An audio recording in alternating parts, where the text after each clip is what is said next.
Alright. Stream looks like it's going, and the recording looks like it's going. Alright. So I finally have time after a few days of not being able to stream. I have a couple of hours where I can dive in and play some more Mass Effect Legendary Edition. Oh, right. I'm in photo mode. So, I'm exactly where I left off. I just made my way to the bridge. But, let's see. What did I do last time? I think I did Pharaohs. Colonial Zombies, right? That was the title? Yeah, something like that. So, yeah. Good timing, Commander. We got a transmission coming in from the Citadel. Ooh. Top priority clearance. We'll patch it through. I'll take it in the comm room. Oh, in the comm room. Ooh, la-di-da. The future war room, you mean? Kind of? In the SR2's dramatically different layout? Commander Shepard, we've received information that may be critical to your mission against Saren. About damn time. Hit me with your best shot. I'll take all the help I can get. We've received an urgent message from one of our infiltration regiments in the Traverse. Who dat? You mean spies? Spectres tend to attract attention, Commander. Do they hold the line? They are only one arm of the Council. Special task groups are often a better option for monitoring developing situations. We currently have several infiltration units scattered throughout the border regions of Citadel space. This particular unit was gathering intel on Saren. I was just noticing this giant shadow right here. I'm like, ooh, what is that? Ooh, so a couple of streams ago, my TV started wigging out of me hard, and almost made it not almost, it made it impossible for me to continue on with the stream. So now I have a second monitor stacked on a box right here, and it's perfectly blocking the light to just like dramatically cast a shadow right here. Yeah, don't love it. There's not really a lot I can do about it, so okay, whatever. What did they find? Unfortunately, the message we received was little more than static. The infiltration team must be in a situation where they can't set up proper interstellar communications. But the message was sent on a channel reserved for mission-critical communications. Whatever they were trying to tell us, we know it was important. Considering your interest in Saren, we thought you might want to investigate this. Find out what happened to our team. It's heavy. The signal originated from the planet Vermeer. Ooh, Vermeer is heavy. If I head there right out of the gate, ooh, things are gonna get dramatic. I definitely never head there right out of the gate. I'll look into it. The Council prefers not to become involved in the specifics of Spectre activities. We only want you to be aware of all your options, including Vermeer. Appreciate it. Good luck, Commander Shepard. We will keep you advised if we learn anything else. Paragon, because I didn't hang up on them. Which I believe you can even hang up on that call, even though that was a very civil call. Like, they were giving me useful information. Hanging up on them there would just be silly. Right? I've done it. Alright, so yeah, Vermeer, Noveria. I genuinely don't even remember Asteroid X-57 because I don't recall ever having that DLC. I think that's a DLC thing. And like, I feel like Asteroid X-57 just had some kind of training simulator or something. Could be wrong. I just don't remember. Alright, to Noveria. I haven't done any of the side missions yet, but nah, I'm focusing more on the main missions for now. I can like backload the side missions maybe in my free time. Like, you know, non-streaming free time.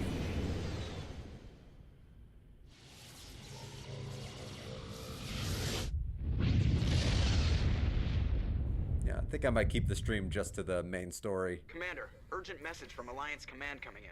I'll patch it through. Everybody needs Shepard. This is Admiral Hackett from Alliance Command. We've got a situation here, and you're the only one that can handle it. Oh, Hackett. How you become such a big character. What do you need, Admiral? There's an Alliance training ground where we test weapons and technology in live fire simulations.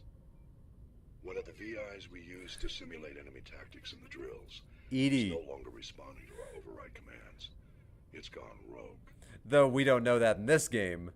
You find out in the future that Edie, I forget if you find out like towards the end of the second game or if it's in the third game, but Edie was based off, like, the framework for the AI that Edie was based off the framework of the rogue VI. So somehow this rogue VI is Edie. Are you telling me this computer is thinking on its own? We're not stupid, Shepard. This is a virtual intelligence. We're not a true dumb. AI. It's not self-aware, and it can't access any external systems. We didn't do anything illegal here. Virtual intelligence support is critical to our military success. VIs process thousands of status reports and react in nanoseconds. No human can do that. We need Well, you to fight your way through the training ground of the VI Maybe core some humans. and manually disable Yeah, it. if you get good, maybe you could process a few billion things a second. I mean, you know, just get good. Don't worry, Admiral. I'll take that thing out. I know Spectre's answered It's a the weird council, sneeze. but you're still human. You're still part of the Alliance military, and right now we need you. The I mean, VI am I? controls all I of feel the like I service answer to a weapons, higher drones, calling and now. automated defenses. An You're intergalactic the calling. only one that can pull this off, Shepard. Good luck. Alright, hack it. I guess you couldn't hack it. Oh. Yeah, that's right. He went there. Alright, Svarog. One of the minor gold system lords in Stargate SG-1. What did Svarog even do in SG-1? I think he just had one random crappy episode. Like, and he's taken out by like a defense system off camera or something. I don't know. Like, big booming voice from the sky, I am Svarog, and then like SG-1 pushes a button and Svarog just explodes. It's like, oh, okay, that was easy.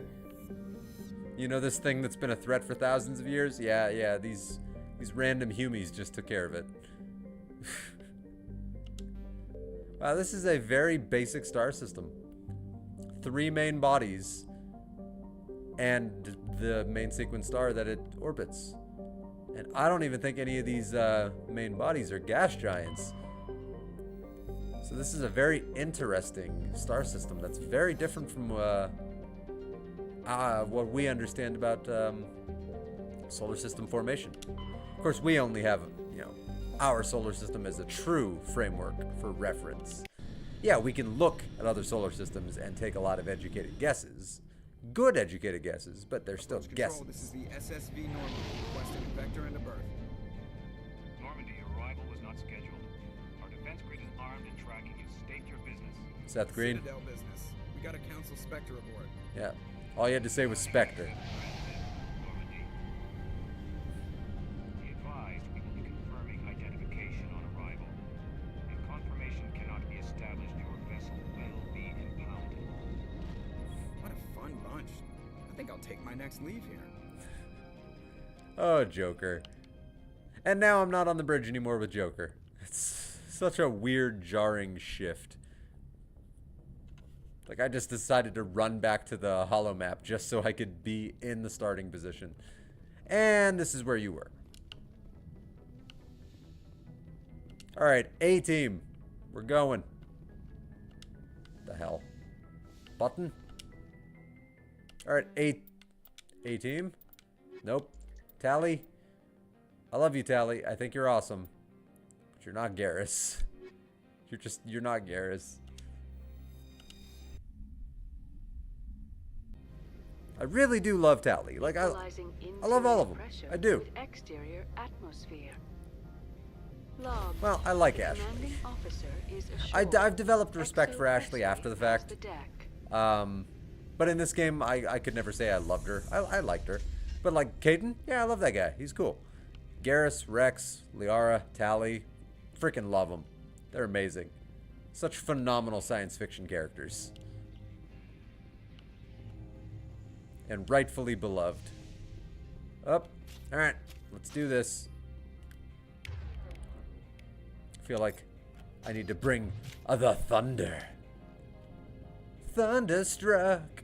That's far enough. Step aside, because I will happily cooperate. We're not here to cause problems. This is an unscheduled arrival. I need your credentials. Well, I'm with the council, so that's all the credentials you need. I'm a Spectre. My name is Shepard. Load of horse crap, ma'am. We will need to confirm that. Also, I must advise you that firearms are not permitted on Noveria. Sergeant Sterling, secure their weapons. Citadel authority supersedes yours. You're damn right. But we'll cooperate because I'm a good guy and I understand that this is your jurisdiction, ma'am. Stand down. Their house, their rules. If you think this is best, Commander. Captain Matsuo, stand down. We confirmed their identity. Spectres are authorized to carry weapons here, Captain. You're damn right. Proceed, Spectre. I hope the rest of your visit will be less confrontational. Parasini-san will meet you upstairs. Behave yourself. Yeah, behaving myself isn't really what I do best, but you know what? I'll think about it. You know, if you start treating me a little nicer, Kyra Sterling, I'll think about it. Yeah, that's all. Yeah, it's not really my job to make your job easy. Just saying. Oh, we got a cool guy over here. Just leaning against the wall, kind of partially covering like the right above his crotch. He's just like, I'm a cool guy. Yeah, he doesn't look at any explosions because he's a cool guy. Yeah. Don't mind the alarms. Hey, Gianna Parasini, I remember you. I am Gianna Parasini, assistant to Administrator Analeas. We apologize for the Analeas. Thanks for getting us through. I appreciate it. I appreciate your help. Agent Coulson! You understand our security chief was only doing her job. Yeah, all the cool guys have no hair. Did that NPC have no hair? Also, how you doing, Agent Coulson? How's your day going? Yeah, why are there so many guards around? Pretty heavy security. I'll have to go back and look at that NPC, see if he had no hair. The executive board does everything in its power to I didn't protect the clock privacy that. of our client corporations. Well, I may have to step on toes because your corporations, they are not as important as Spectre business. I can't have my investigation hampered. Tread lightly. The board can bury you in litigation. You'd need an Yeah, sorry I'm not lawyer letting to you guys do your laundry and hampering me in my investigation. Oh. Taking a short break between my crazy workload today. That was me the last couple of days, man. So I hear you. I had like zero free time over the last 2 days. Today's the first day since the last time I streamed where I've had just a few minutes to relax. Oh. So yeah, I'm with you, man. I'm glad you're getting a nice little break in, though. Hopefully it's not too short. Has anyone unusual passed through here recently? Unusual? And a sorry matriarch passed through a few days ago. Lady Benezia. Benezia? Benezia. She is here? I need to talk to her because I'm a Spectre. She might be a war criminal, and this is her daughter. So we got a lot going on right here. Can I speak with her? Benezia left for the Peak 15 research complex days ago.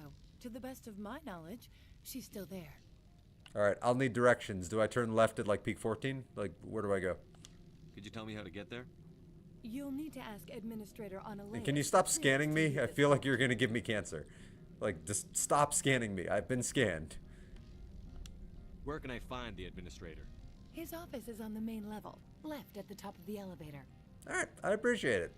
Thank you, Gianna Parasini. I'm sure you and I will have a nice working relationship in the future, far in the future. Her eyes seem like she's been scanned a few times herself. Yeah, Understood. a lot of the If NPCs in this you can game ask have me at the very administrator's office. stiff faces. She's here. I can't believe it. At least that's what I've been observing. Talk to me, Shepard. About my mother. Like, it feels like the faces are stiffer than they were in the original. Or maybe I'm just remembering the original visuals a little kinder than was accurate. But I feel like somehow in their attempt to make everything prettier in the Legendary Edition, they somehow made the faces stiffer. I don't know. I could be wrong. Or maybe I'm just critiquing it way too harshly. Don't worry. Your mom is your mom. Nothing bad is going to happen. No, I don't. I trust you, Liara. You may not be military, but you're part of my crew. Damn right. Thank you, Shepard. That means a great deal to me. I think it's that we are used to better visuals compared to recent games. That probably is true. There's a lot of older games where I will find myself playing, oh, this guy had hair. It's just like, you know, cut right down to the surface. All right. So yeah, like, whenever I go back and I play, like, Knights of the Old Republic, another BioWare game, ironically, that's still one of my favorite games to this day. But, like, ooh, in my mind, a lot of times I'll go back and I'll play it and I'll be like, ooh, these visuals were so much better in my mind. Like, I still have fun with it and I still love it, but, like, it's noticeable. It's like, oh, ooh, there was a time this was the pinnacle of video game achievement. Welcome to Port Hanshan, the galaxy's most How funny things are with time. Same with, like Mario 64. When it first came out, it was hailed as like an achievement by Nintendo. And GoldenEye, yes, freaking GoldenEye. That's a great example. When GoldenEye came out, I was playing the crap out of GoldenEye. Like after school, like I would go to my friend's house and we'd play a bunch of GoldenEye. And like I was playing the crap out of the story, trying to unlock the 00 agent mode because I was trying to finish all the challenges in every map. And at the time, it was just like, how did they do this? This game, it's so realistic, it's so amazing. And when you look at it now, it's like, oh my God, were we all high? Like, what were we thinking? That we thought this was amazing. Like, it's a fun game still, sure, but like, oh my God, it's like seven polygons for a face. It's, oh man. And then you had the Russian woman. Like, I don't remember her name. She was played by Famke Janssen in the movie. But like, she has literally like 4 polygons for her boobs. So her polygonal boobs are literal like pyramids that poke out so far. Her character model could literally stab people. Xenia, yeah, or Xenia or something. Yeah, that sounds right. Something with an X or a, yeah. Like, I played the ever-loving hell out of that game, but man, it's been a long time. I remember having so much fun in the second map. The bunker? No, it's not the bunker. The big facility you break into. The dam. The facility of the dam, I think, where you have to sneak in through the bathroom. And I always thought it was just so funny when you're just looking into this bathroom stall at this person who's supposed to be peeing, but they're literally just standing there with all their clothes on holding a gun. And I don't know, something about that, even as a kid, tickled my funny bone. Like, what's he doing? The facility. Yeah, the bunker is the later mission in the snow. It's all coming back to me. How can I help? Good memory, by the way, Agent Coulson. Very nice. Have you played GoldenEye recently, or is this just all stored in your databank? I'd like to speak to Annaleus. One moment, please. A lot of great ones, though. I remember that was one of the first games where I ever really got to appreciate the P90 in a video game. Right, fine, come in. Like a year or so ago. Nice. Very nice. Yeah, like, when I was a kid, and I say when I was a kid, even now, I was a big fan of Stargate SG-1, and a big weapon they used was the P90. And so whenever I went back to play 007, I would always give myself a P90 because it just made me feel kind of cooler. Made me feel like I was a space hero. As dumb as that might sound. You will excuse me if I don't stand up. I have no time to entertain colonial rubes. Well, we talked about the P90 in Stargate a couple of streams ago, but we didn't talk about GoldenEye, or did we? I don't remember talking about GoldenEye. Huh. Yeah, well, if we did, we did. It's been, well, yeah, I remember talking about the P90 with you. Well, I remember talking about the P90. I couldn't remember who I talked about it with. In my defense, like, ever since I started streaming again, I've been talking to a lot of people back and forth, and sometimes I forget who I talked to about what. So I remember the other day I texted my friend about something that I thought I talked to with him on stream about, and he was like, "What are you talking about?" And I'm like, "Oh, no, that was somebody else. Sorry." Yeah, I'm a Spectre. I'm not a Colonial Rube. I'm here as a Spectre, not a human. Keep that in mind. Believe me, that is foremost in my mind. This greeting is a courtesy. I will only cooperate as required by the Executive Board. Businesses come here to avoid the second guessing of galactic law. Ugh.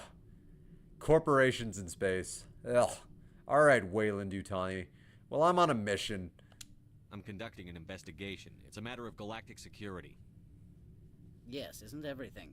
I will not allow you to harass our clients. This world is private property. I will harass whoever the hell I want, you son of a bitch. You telling me not to harass makes me want to harass so much more. Do you do business with Saren? Agent Saren? One of your Spectre compatriots? He's a major investor in Binary Helix Corporation, which is one of Noveria's backers. Well, is he developing weapons here? Because I have a meeting with him and I'd like to see him. Is Binary Helix developing weapons for him? It's possible, given his interests. What our clients do in their labs is their business. Well, they really refined this guy's jawline. I don't remember it being that good in the original. Like, he has a very sturdy jaw. I've heard an Asari matriarch is here. Venezia? She arrived a few days ago, accompanied by a personal escort and some cargo. She's up at Peak 15. Well, I wonder if they can wear sunglasses. Anyone can wear sunglasses. I could go get a screenshot of him, put it, and use it as the thumbnail. I could just Photoshop on some glasses, and they'd look great. They'd look fantastic. But they'd have to be designed differently. So alien species, if they use stuff that humans like, even without ears though, they could make sunglasses work, because their sunglasses could probably like attach like maybe around the back of the head, almost like a wristband, or not a wristband, but like a headband. So almost like goggles, but sunglasses, maybe. I could make it work. I could make it work.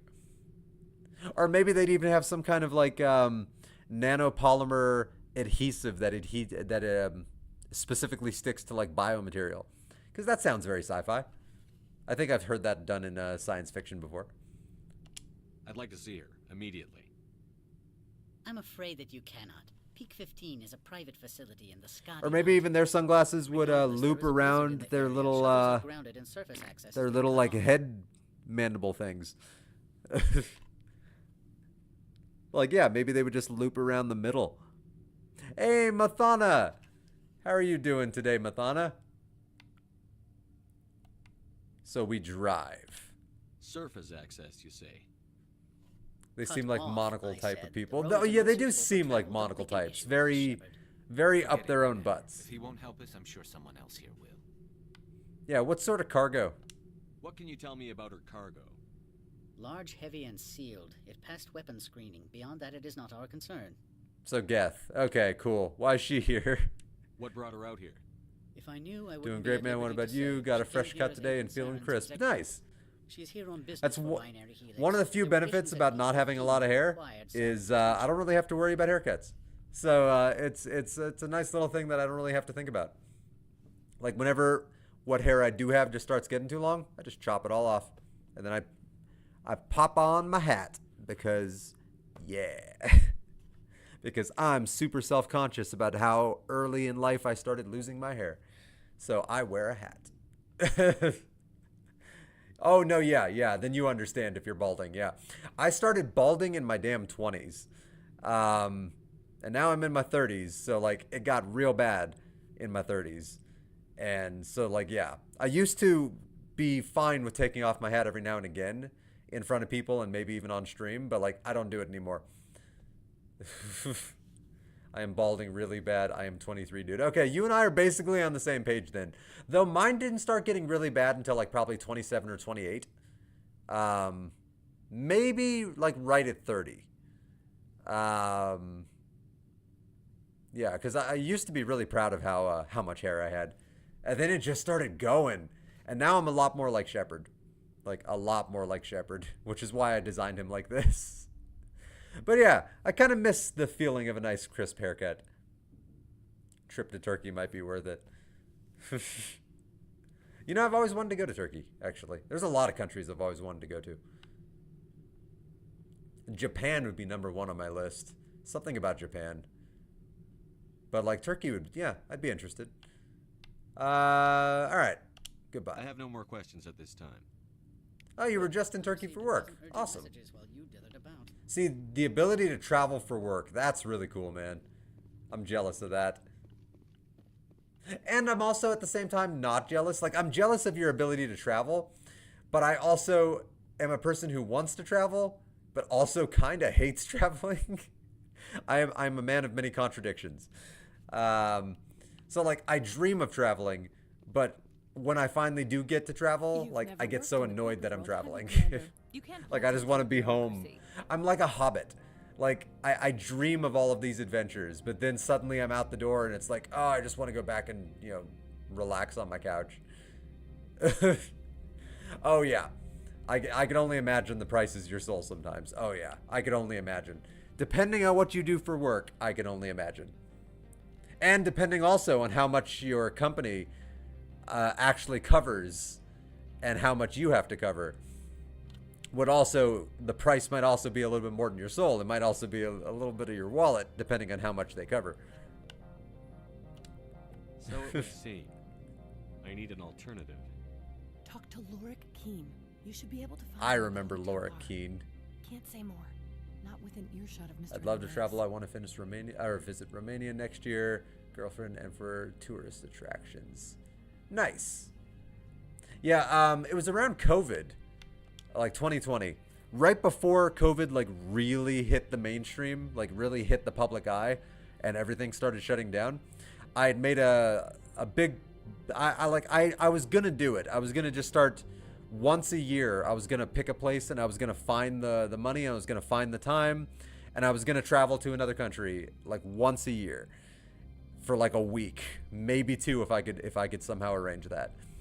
And then COVID hit and that ruined that plan. But I'd gotten my passport and I was totally ready to get the ball rolling.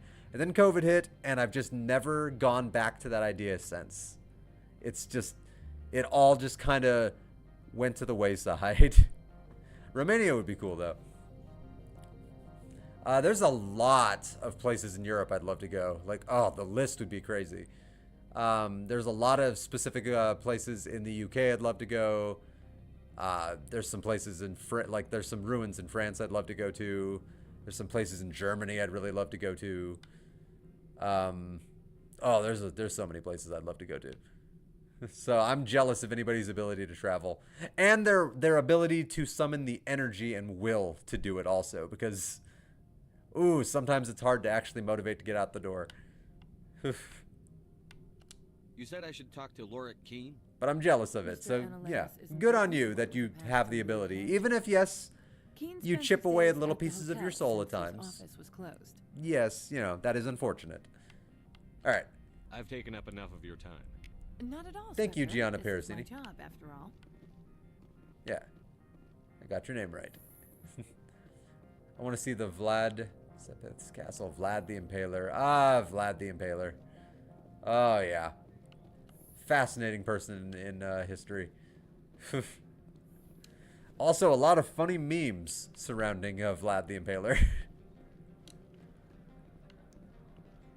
They aren't accurate memes, but they're funny all the same.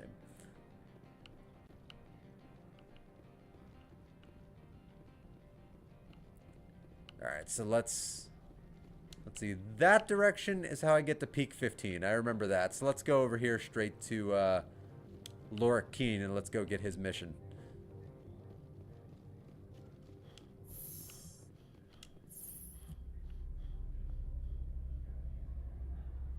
Oh, the character models do look so good. Even if the faces are a little stiff. I feel like if I was a historical figure, I try and have my scribes give me a cool name before I die. Yes. Also the castle from the Nosferatu as well. Oh, that'd be so cool. Coulson the Benevolent. There's a TV show I really love. Not a lot of people have seen it, Coulson. Called Miracle Workers. And every season they kind of tell a new story in like a new type of setting and theme. So the second season they do a medieval kind of story. And one of the main characters, like the royalty, the entire like first episode, he's trying to come up with a cool nickname that they can write next to his painting, so that history will remember him as that name. And I like what he came up with. He came up with the awesome as his tagline. Oh, no, it wasn't the awesome. It was the pretty cool. That was it. Because somebody says, yeah, you're pretty cool.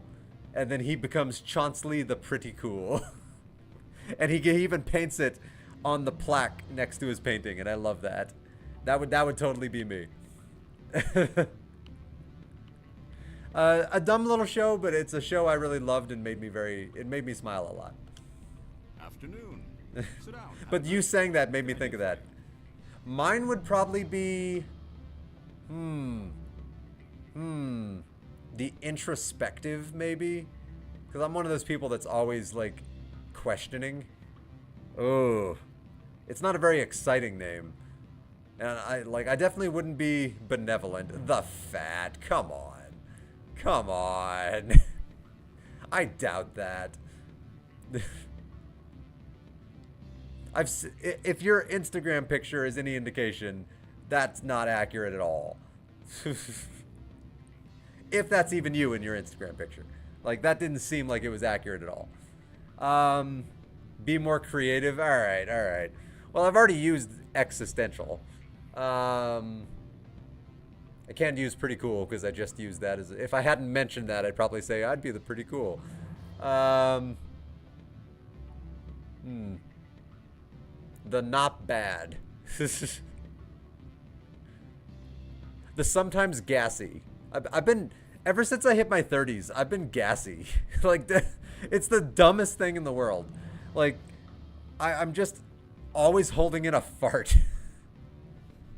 And this has become a thing that, like, at work, I'm working next to somebody, and I'm just like, I hope I don't let it out. I don't want them to feel it. I don't want them to hear it. Like, oh, I'm holding it in. So yeah, I'd be X-Turtle the gassy, probably. Yeah. It's become a thing in my 30s. When I get to my apartment, because I live alone and I don't have to worry about anyone else, I'll just let out farts whenever the hell I want. And it's so nice living alone and not having to worry about other people. It's so nice. Yeah, life lesson to anybody watching. If you live alone, just let them out. Just fart. You know, just be free. Are you Lorik Keen? I've heard you might be able Best to advice I could give to anybody on the You planet. inspector that just arrived, are you not? 6 foot 300 pounds. That tagline fits me beautifully. Okay. 6 feet though. That's pretty nice. Like, I'm jealous of that. I'm a short guy. I'm 5'8" if I'm not hunching. But like, I have a bad back, so sometimes I seem shorter because sometimes I just kind of do a little bit of a hunch. But if I'm just standing normally, yeah, I think I'm about like 5'8".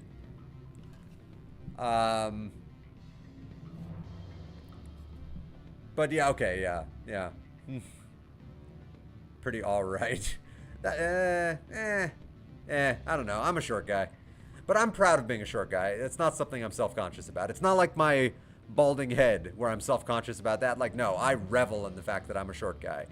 Like, whenever a tall person has like a big issue fitting in somewhere, I show off. Like, I'm gonna squeeze right through. I like being short. Mediocrely medium-sized king you are. You know what? I like that. Yeah. You know what? Mathana, you came up with a better tagline for my if my name ever made it into history. Not mediocrely medium, but there is something that does define me very well. I am remarkably average in most respects. Like, I am viewed very averagely. I'm average height. I'm average weight. I'm an average personality. Like, everything about me is very average.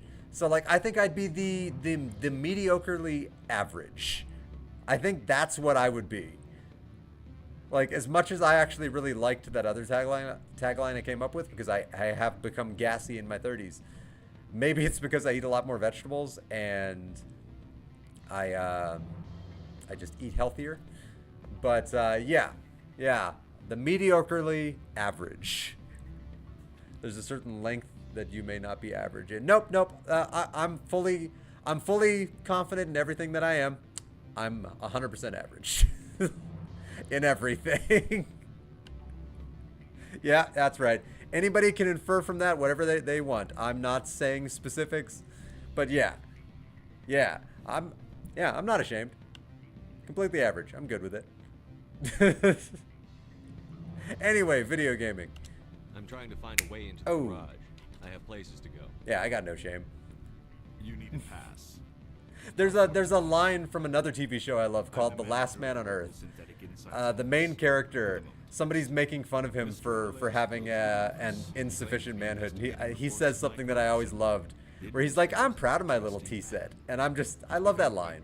I love that line. It's such a good line. No, yes, I agree with that. Yes, average is fine. Average is where you want to be. Like, average is perfect for everything. Like, average height is perfect because everything is designed to fit you.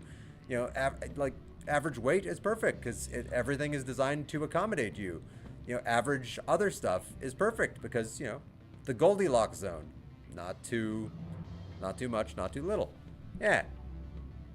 And I could be talking about anything, you know, for the sake of keeping the stream family friendly, even though I never check that box that says this is for everybody. I always say this is not appropriate for children, my streams.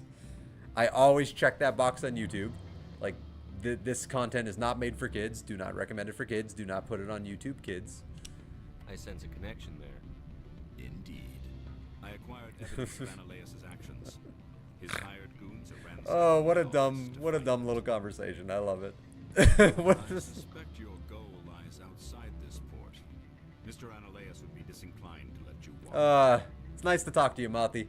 It's been a rough couple of days, so it's nice to actually have a little bit of time to just play games and just talk to a couple of cool people. You have a plan? Like, the last couple of days of work kicked my ass, man. My body was in such pain, and yesterday when I got home, I fully disassociated from life. I shut out the world. I didn't look at my phone. I forgot that my friend was going to be streaming, and I had a couple of days earlier even told him, like, "Oh, I'll make sure when I get home on Wednesday after work, I'm going to go check out one of your streams." And then I got home and I was a zombie the entire rest of my day. Like, I just shut down. Like, I just started eating Cheetos, and I put on a movie, and I just did my best to forget the world. And I forgot to check out my buddy's stream. So the last couple of days have been pretty rough. But yeah, today has been nicer. Yeah, a nice little safe, relaxing space. I'm working currently, but it's like alert-based and maintenance, so I am just chilling at my desk while being here. Love it. That sounds nice. That sounds really nice. If I have to kill the guards, I'm afraid I can't help you. Yeah, I am a paragon. I cannot kill those guards. Though I hasten to point Yeah, out that Ms. sadly, I never have that ability at my job. My job is constant crunch. I'm always just physically busting my ass. Again, it kills me. Alright, Lorkeen. He wants your help recovering from the goons. Alright. I'm hoping my saying no, because I don't want to kill the guards, means I can still go into his office and then kill the guards. Because at least I tried not to kill them, so I still get Paragon points, right? Even if I end up killing them after the fact. I felt really bad about it, so Paragon. If it's alright with you, I'd love for you to turn subtitles on. I was avoiding that specifically because I was going for screenshots. I'm multitasking right now, listening to y'all. I'm burning through paperwork. That's awesome. Well, have fun with that.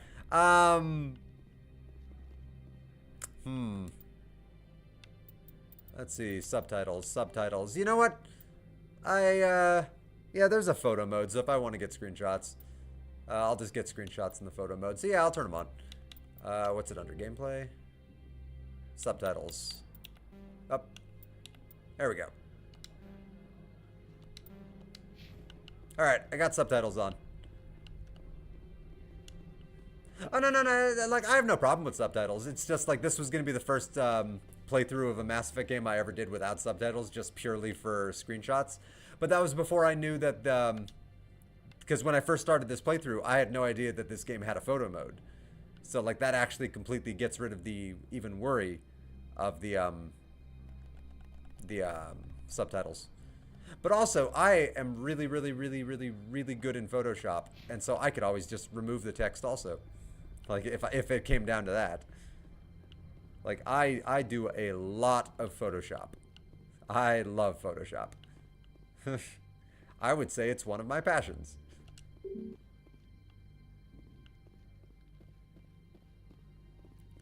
Not so hot opinion. Every game needs a photo mode. I would say that is a good opinion. I agree with that. I've said this before numerous times. There are games that have photo modes that also have terrible photo modes. And so every game needs a good photo mode. Mass Effect Legendary Edition has a pretty damn good photo mode. It's not the best photo mode I've ever experienced, but it's pretty damn good. The only photo modes I can think of, yeah, I also hate games when they don't have a photo mode, because I love taking screenshots and I love messing around with those screenshots in Photoshop. I love making desktop backgrounds out of those screenshots. I love making like dumb, stupid webcomics out of those screenshots. But the best games I can think of for screenshots were the Shadow games, Shadow of Mordor and Shadow of War. They had an amazing photo mode. It was intuitive. It had a lot of options built into the game, and it just felt fun to use. And then there's a new game on Nintendo called Donkey Kong Bonanza, which has an amazing photo mode. Everything about it felt so crispy and so good. And I wish every game had photo modes like those two games. I was cooking so hard with the photo mode in Days Gone. I've heard of Days Gone, but I don't remember off the top of my head what Days Gone is. Which game is Days Gone? That's not a zombie game, is it? Spectre, right? Yeah, that's me. Yeah, I'm a Spectre. I used to be a military tech. Except for my ego's people, everyone's too corporate here. They just sit around sipping expensive water. So what can I do for you today? Yeah, How can I get into the garage? I need to get into the garage. Can you open the door? Pass. You can get one from Analeas or the managers, if you can polish enough gizzard. But you have one. Can you can just let give me it to me? borrow yours? Sure. If I wanted to lose my job and get sued into the next spiral arm. Security tracks card use. Well, I can appreciate that. I All have to go. right. You need anything? I'll be here. Well, I need your card. Anything but that. All right. I guess I have to agree to Laura Keene that I will just kill any guard that stops me. And get myself renegade points that I don't want to get. Ah. Grr. Alright. Alright. I'm trying not to get damn renegade points. But alright. Days Gone is really good. I really enjoyed it. Am I right? Is it a zombie game, or am I thinking of something else? I might be thinking of something else. Oh, my charm is almost all the way up. I just need a little bit more Paragon points so I can get those last 2 points in. Technically not zombies, called Reapers. But are they zombie-like? Because maybe that's why I'm thinking zombie. Do not be fooled by these civilized surroundings. This is a place of secrets and lies. Liara, this is a corporate planet. Nothing you have ever said is more accurate than what you just said. Be wary of this planet. It is a candy-coated heart of darkness. Back again. What can Rage was fun for screenshots. Oh yeah, Rage did have one, didn't it? Trying to think of other games that had really good photo modes. Did Dead Space Remaster have a photo mode? Ooh, Pat, if you're watching this in the future, I'm trying to remember if Dead Space had a photo mode. I feel like it would have, because I remember I had a couple of really good thumbnails that I feel like the only way I could have gotten those thumbnails would have been through a photo mode. Oh, but that was like a year plus ago. I don't remember. I've been thinking over your difficulties with Analeas. But yeah, I don't think Pat's here right now, but He tends to put on my my stuff for background noise when he's at work. So yeah, if you remember, because I probably won't remember to check after the stream. All right, we need each other here, Lorik. Oh, does the Ghost of Tsushima have one, or do you just want it to have one? So if I help you, Is you'll Ghost help of me. Tsushima even out yet? You need to get into the garage. I thought it was. I thought it was Recover the still. evidence from my office. I thought it hadn't The garage launched yet. pass, as well as a sum of credits. Or maybe it has. Or no, maybe I'm thinking of the new one. Never mind. Yeah, not the. Yeah, okay. Never mind. Never. Never mind. My brain.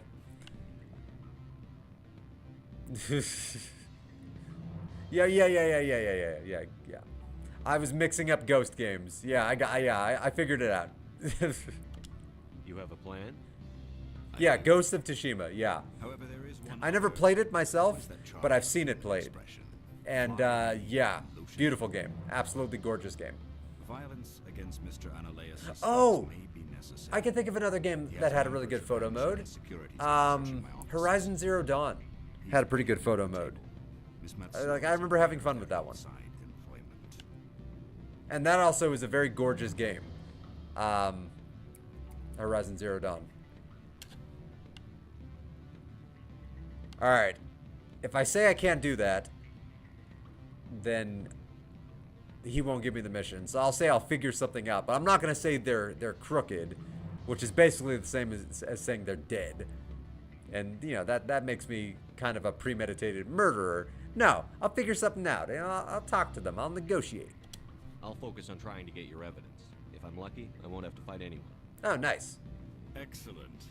Here is my pass into our offices. It will activate the elevator. The evidence is on my office computer. This OSD contains an encryption key to access it. Slide it into the drive and it will auto-execute. Oh, and do try to keep bloodstains off the carpets, would you? I'm not killing people. Flash forward like 3 minutes and there's gonna be blood all over that freaking office. Alright. But I'm not killing anybody.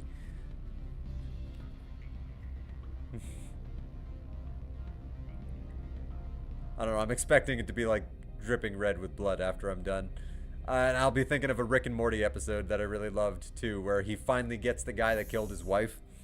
And it's like, did you do it? Like did you finish the job? And somebody else is like, that's not really an alive amount of blood, so I think he did it. He's just covered in the other guy's blood. That'll be Shepard here in a minute. Not really an alive amount of blood.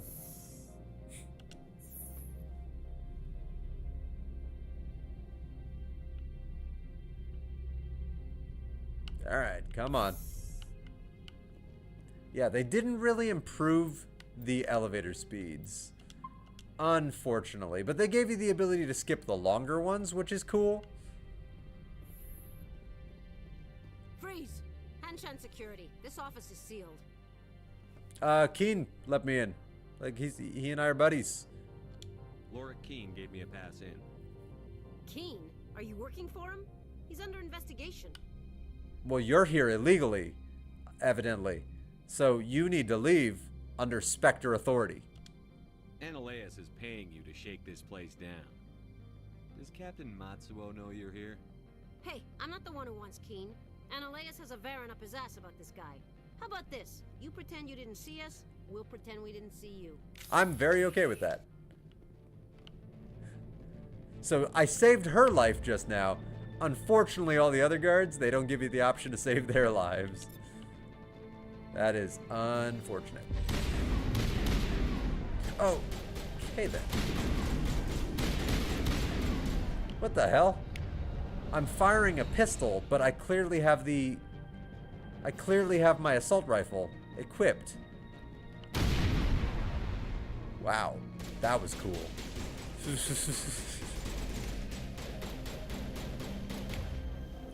Yeah, I have the Thunder equipped, but somehow it has the wrong gun. Like, that's a pistol.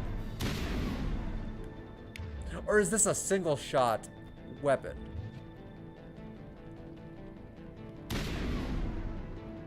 It must be a single-shot rifle? Let me take a look at that really quick.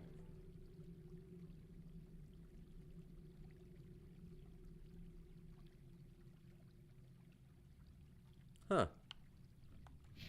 It fires exactly like a handgun, but I guess maybe, yeah, this is a semi-automatic, not an automatic. All right, good to know. Okay, neat. It's a good weapon, though. Turns out I can't. I think I have settings so that only a handful of people could, like, only people that I have on a list can send me stuff on Instagram. Because I've gotten a lot of random stuff from people that I didn't know sending me stuff before. So that'd be a setting I'd have to adjust. I meant to follow you, and I just I don't actually sign into Instagram that much. I signed in this morning just to upload a dumb little webcomic I made while I was working on some templates this morning. But I didn't really actually do anything on Instagram. I just uploaded those pictures. I never actually, like, not never. I scarcely ever actually, like, browse Instagram anymore. Social media became a very polarizing place in 2025. And it kind of emotionally exhausts me. With how polarized and divisive everybody is. Oof. So, like, social media kind of became something that really started depressing me. Yeah, you get it. Yeah. Like, I didn't used to be that way. I used to actually enjoy social media to an extent. But, it's become such a toxic place. Like, I only really ever sign on to upload, like, drawings I've done, or maybe some webcomics here or there, and maybe message a couple of people that that's the only way I really have to talk to them. Like, there's a couple of people I used to work with, but that's kind of the only way I have to talk to them, and that's also kind of how my mom and I message each other. Since I asked her to start messaging me on Instagram a few years ago to save me on money for my texts. It's like, hey, Instagram's free for me. Can you just message me on Instagram instead of texting me all the time? I gotta tap out, y'all. Wish I could stay, but I've been volunteered for more work. Oh, I hate when people volunteer me for work. I'm sorry, man, but I hope the rest of your shift goes really smoothly. And thanks for stopping by. I loved having you here. Even if it was brief, like, I loved talking to you. It was great. Have a good one, man. Alright, I got the evidence.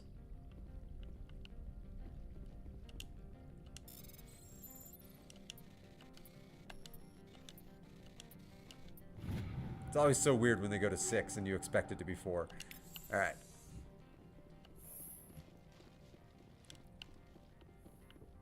There's a room back there. Up. I gotta make sure I can talk my way out of this. I don't want to kill anybody. I'm a Paragon, but I don't have a maxed out Paragon setting, so sometimes you can't always make the good decision. What are your most anticipated games, movies, shows of the future? Oh boy. I do have answers for that.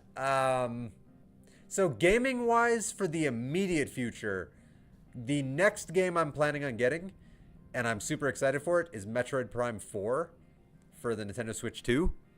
That's the game I've been excited about ever since 3, like back in like 2010.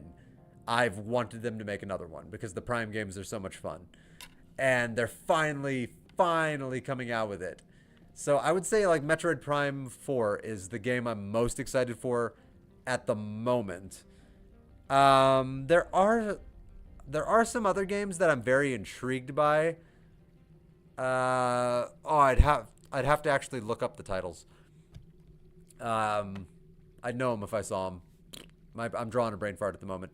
But for movies and shows, the show I'm really excited for is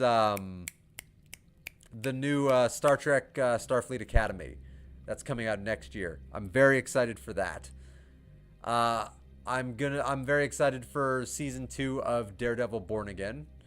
I really love Daredevil. I need to check to see if these shows are even getting new seasons. But there are some Apple shows that I really love called For All Mankind. And if they have another season coming, then I'm very excited for that. Murderbot on Apple. I really loved that show. And so if they got a second season, I'm excited for that. Yeah, The Boys season 5. I'm very excited for that because The Boys is awesome. Although I haven't watched much of its spin-off yet. I never finished season 1 of Gen V. But I know season 2 is out right now. But I love The Boys.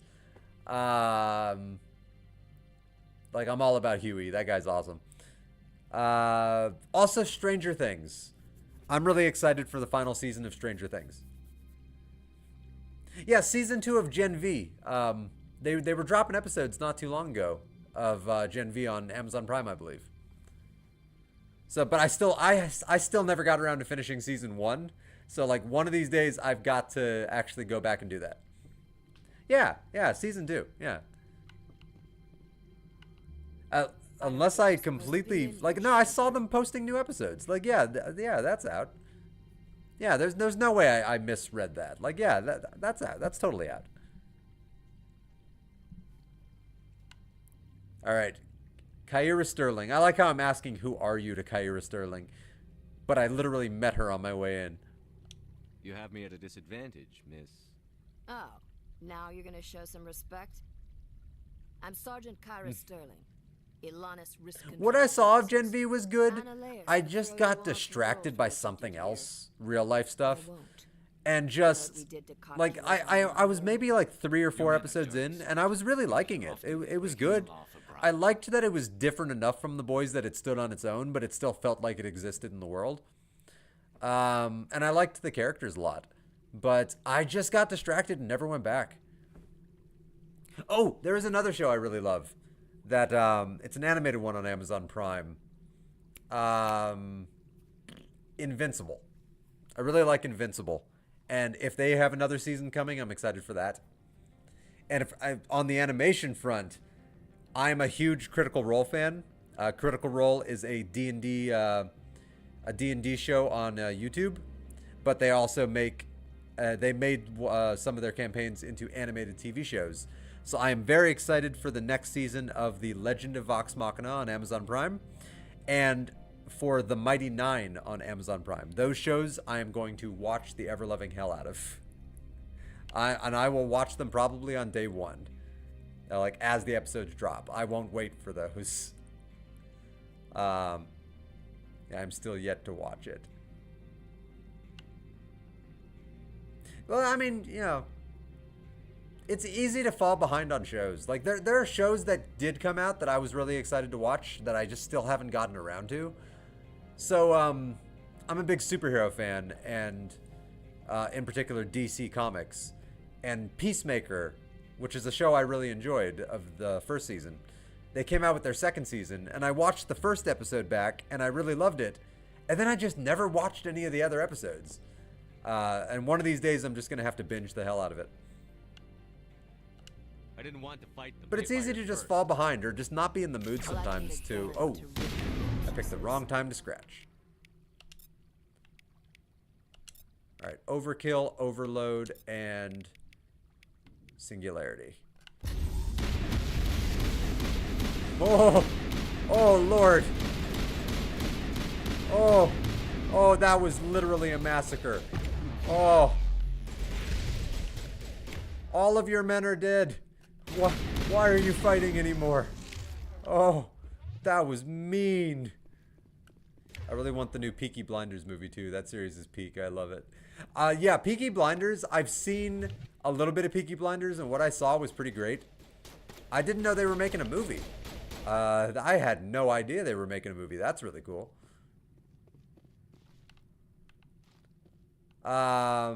Let's see, TV shows. I'm trying to think of movies that I'm really excited about.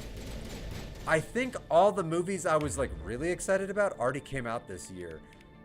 The only movie I can think of movie-wise. No spoilers, but the series goes towards the movie route to end it. I know, yeah, there's a lot of shows I love where they end the story in movies. So Firefly did that. It ended the story in the movie Serenity. Farscape did that. They made a movie after the TV show got canceled to close out the story, and I thought it was really, really good. Babylon 5 sort of did that by continually making movies, like telling really cool stories. A lot of anime series also end in movies. Yeah, that's true. That is very true. I still want, not to sound like too much of a nerd, I still want Pokemon to end Ash's story properly in like a movie. Like give him a really cool ending. But I'm a big Pokemon fan. You might not know like how they ended his story, which was already pretty cool. But like it could have been cooler.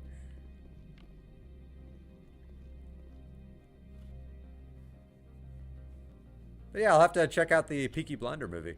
But movie-wise, okay, movie-wise, the only ones I can think of off the top of my head that I'm excited for from movies, because we've talked about TV shows and some video games. The only one I can think of is Supergirl. They're making a Supergirl movie to kind of follow the Superman movie that came out this year. And I'm actually very excited for it. It seems like it's going to be really comic booky and really fun and interesting and unique. And I love the casting they already have for it. It has really good casting. Ooh, high explosive 5. Yes, please. A decrypted wall safe in a decrypted room. Feels redundant.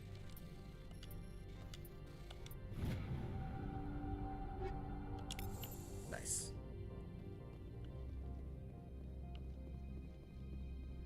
Oh, I'm getting my stuff now.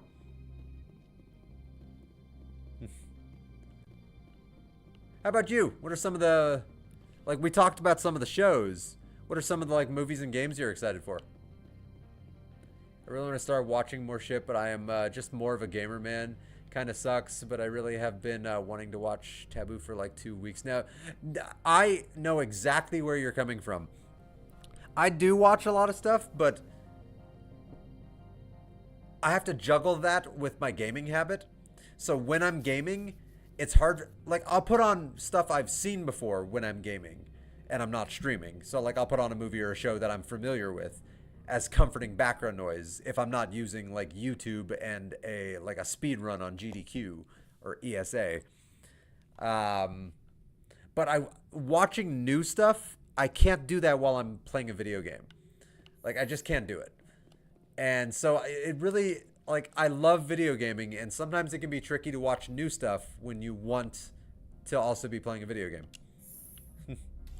So lately, I haven't been watching any new stuff. The last couple of weeks, I don't think I've watched really anything new. And I have quite a few things on my list. What can I do for you today? I thought he might have more dialogue. I have to go. After I shot up the office.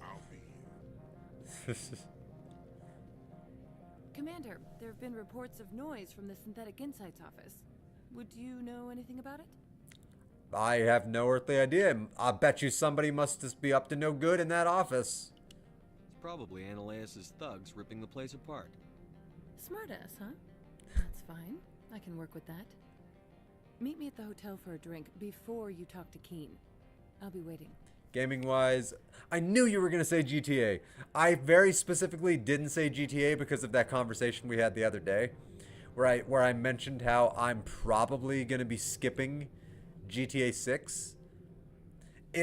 Unless the file size, unless the download size of the game is something that I can actually download onto my Xbox without having to buy a separate hard drive just to play a video game. because I can't justify that cost. I just can't. But if it's a game that's reasonably sized, and I'm not expecting it to be, then of course I will be getting GTA. Of course. But, because I loved 5. 5 was fantastic. I had a blast with 5. Yeah, Ghost of Yotai. Oh, yeah, everybody's excited for Ghost of Yotai. I don't know if I'm pronouncing that right, but yeah, everybody's excited for that. Yeah, I mean, the PC releases versus the console releases, you never know how long they're going to take. Oh, that's rough, buddy. The new 007 First Light. I've seen a little bit about that. I've seen a little tiny bit from 007 First Light. That looked really interesting. And yeah, from the people that are doing that, yeah, the makers of the Hitman reboot, which I love the Hitman reboot. I love that game. That game is one of those games I keep going back to because they just keep adding new stuff to do. And it's just something about it. It just feels good to hop back in and just challenge yourself. Like, go into a map and tell yourself, I'm going to do it this way this time. And I'm going to see if I can figure out how to do it this way.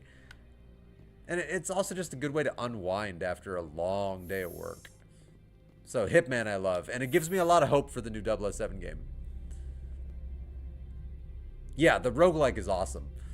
The roguelike mode, oh, what's it called?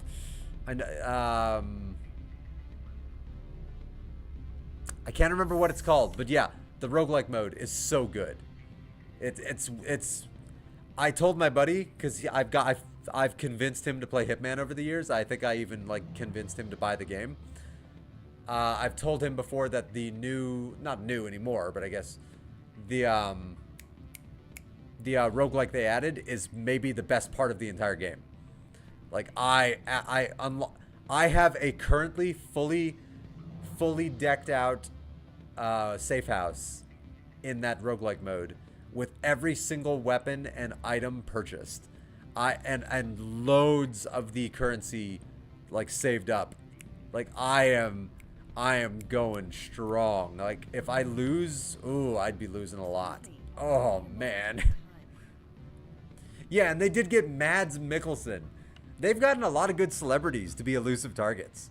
They got Sean Bean. They got Sean Bean to get taken out an elusive target. They got Gary Busey to get taken out as an elusive target. They've gotten a lot of really good celebrities to be elusive targets, which is a really fun aspect of the game, I think. But the elusive targets also add a lot of replayability. Yes! Yes! Mothana, that's one of those games I couldn't think of off the top of my head, but you just mentioned it. The Wolverine game. Yeah, I'm very excited for that. I agree that it sucks that it got like so leaked, but everything's been getting leaked these days. It's hard to kind of avoid getting leaked anymore. But that game looks freaking sick. The new Wolverine game looks awesome. I hope that game lives up to expectations. Like, it looks so Wolverine and so comic booky and so fun.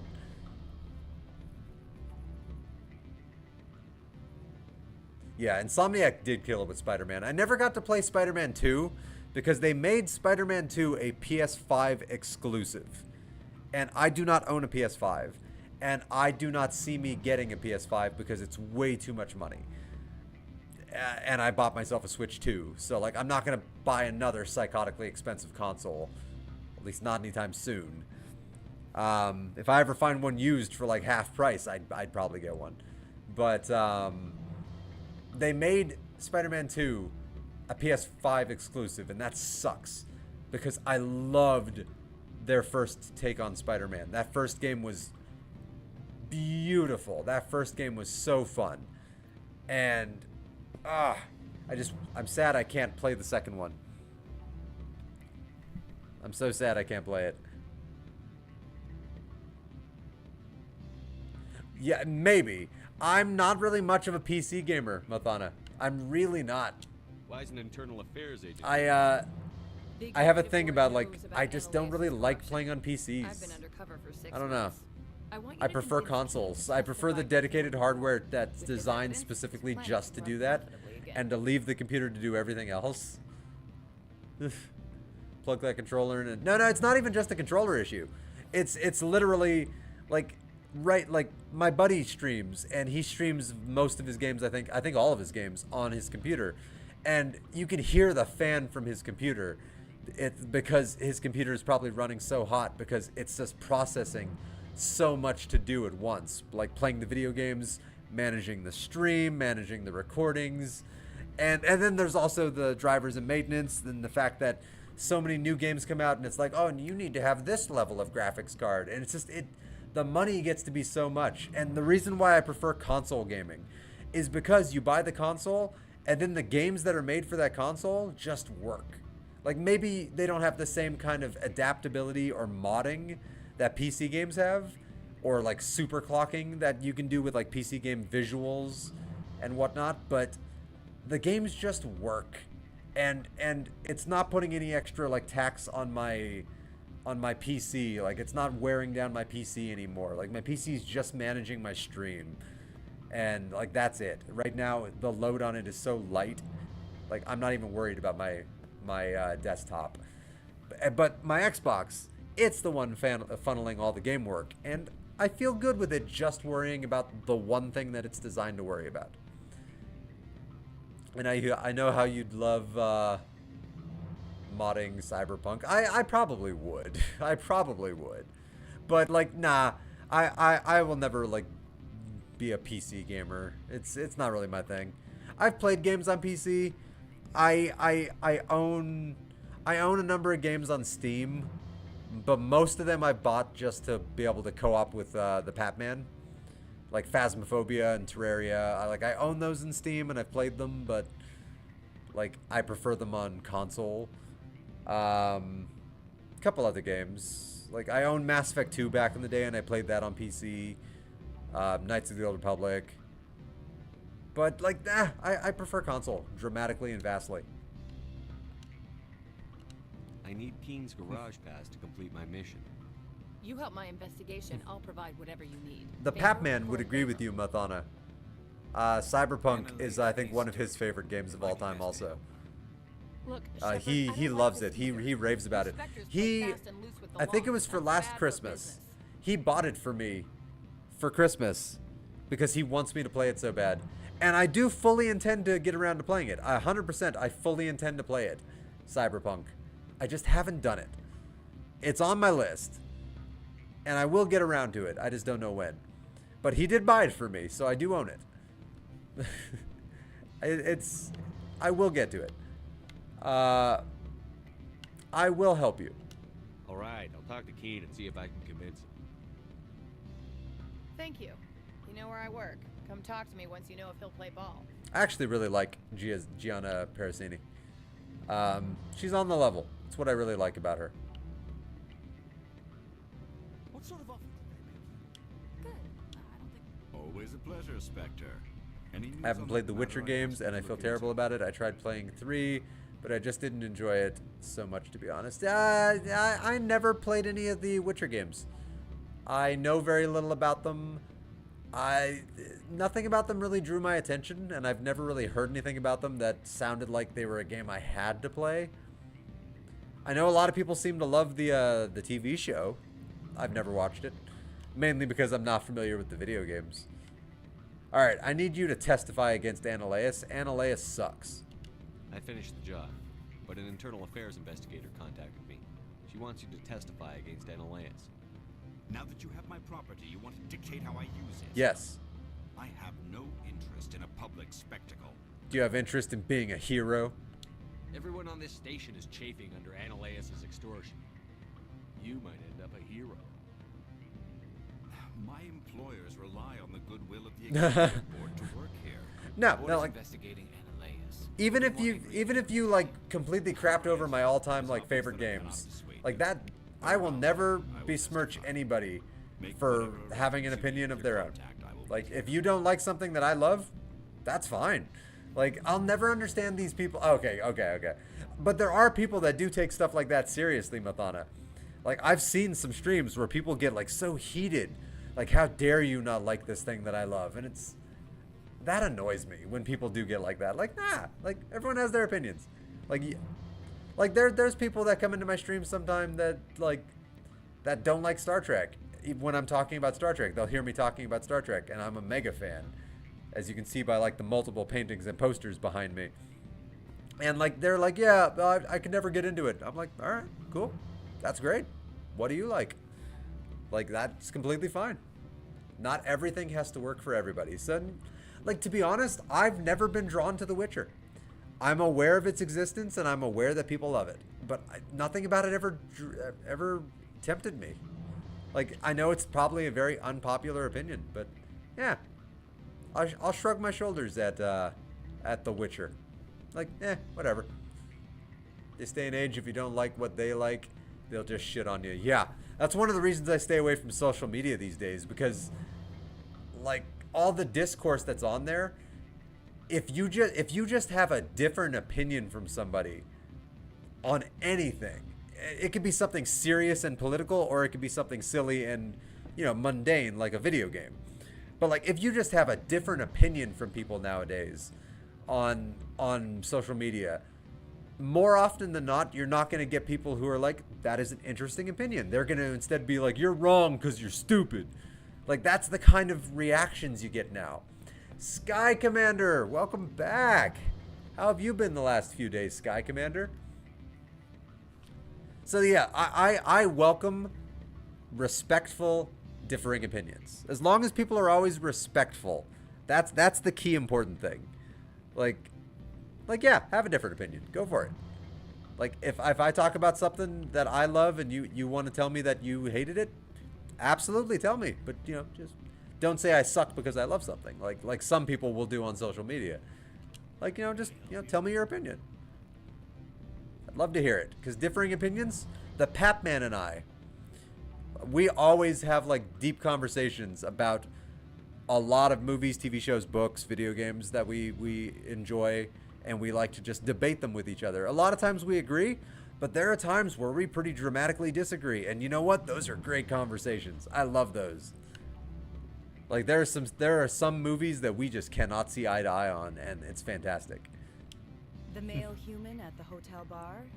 He's a sales rep for Binary Good so Helix. far. His name is Occasional headaches, but other than that, I'm okay right now. I need you to Yeah, I know how you feel, Sky Commander. I've had a bit of a headache all day today, kind of like just piercing, and it lessened up a little bit a couple hours ago, so I decided to finally get around to I was going to start my stream a little bit earlier than I did today, but my headache was kind of making me not want to, and then it lessened a little bit. But I'm actually a person that's very prone to headaches. I've not struggled, but I've had headaches pretty much consistently my entire life. So I know how frustrating a bad headache can be, and I'm sorry to hear that. Do you know who I am? My guest goes on Everyone weather here knows changes, who winter you is are. coming, that Don't includes know. changes of air That pressure. makes you ideal For for me, your I think it's job. just something You are that's a known in me. quantity.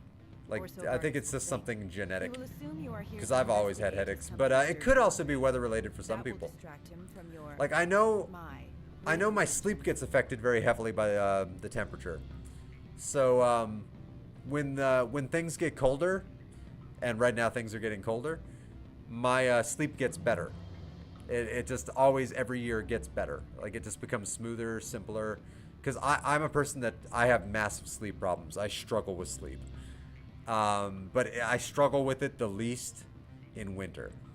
But then when summer comes around, when it starts getting hot, my sleep suffers. My sleep really suffers bad. It becomes an issue. Even with an air-conditioned room, something about the change in the air, in the environment, just somehow messes with my physical chemistry.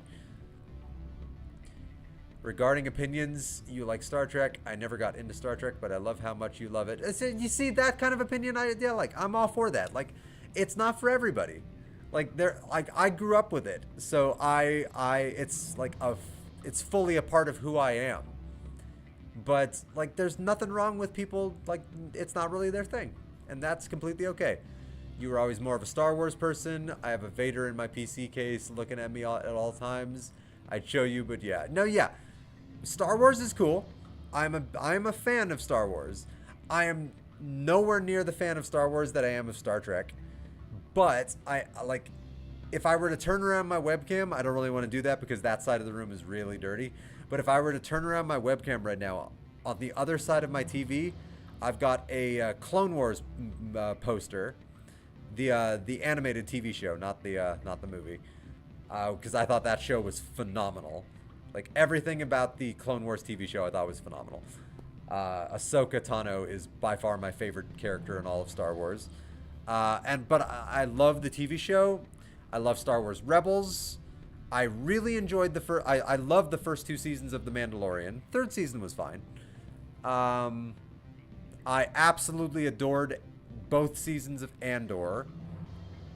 I adored Rogue One, and I love the first 6 Star Wars movies, episodes 1 to 6. 1 to 3 are a little campier and a little sillier, but you know what? They're still fun movies. And 4 to 6 are much more classic and very Star Warsy, but also great movies. I did not like 7, 8, and 9. 7 was fine, but it wasn't original. But it was a watchable, enjoyable film. But it was fine. 8, I thought was terrible. And I've hated it more as time has gone on. 8 just took a big old dump all over Luke Skywalker, in my opinion. And then 9 had no idea what kind of movie it wanted to be. And it was obvious that the writers were literally writing the film as the movie was being made. It was painful to watch. 9 was rough. But I am a Star Wars fan. If I had to pick between the two, I would pick Star Trek every time. But Darth Vader is awesome. Rogue One, what he did in Rogue One, that was awesome.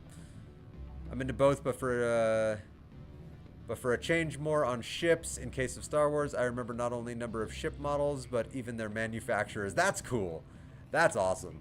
I know a lot about the ships in both Star Wars and Star Trek because I am a big like sci-fi ship person.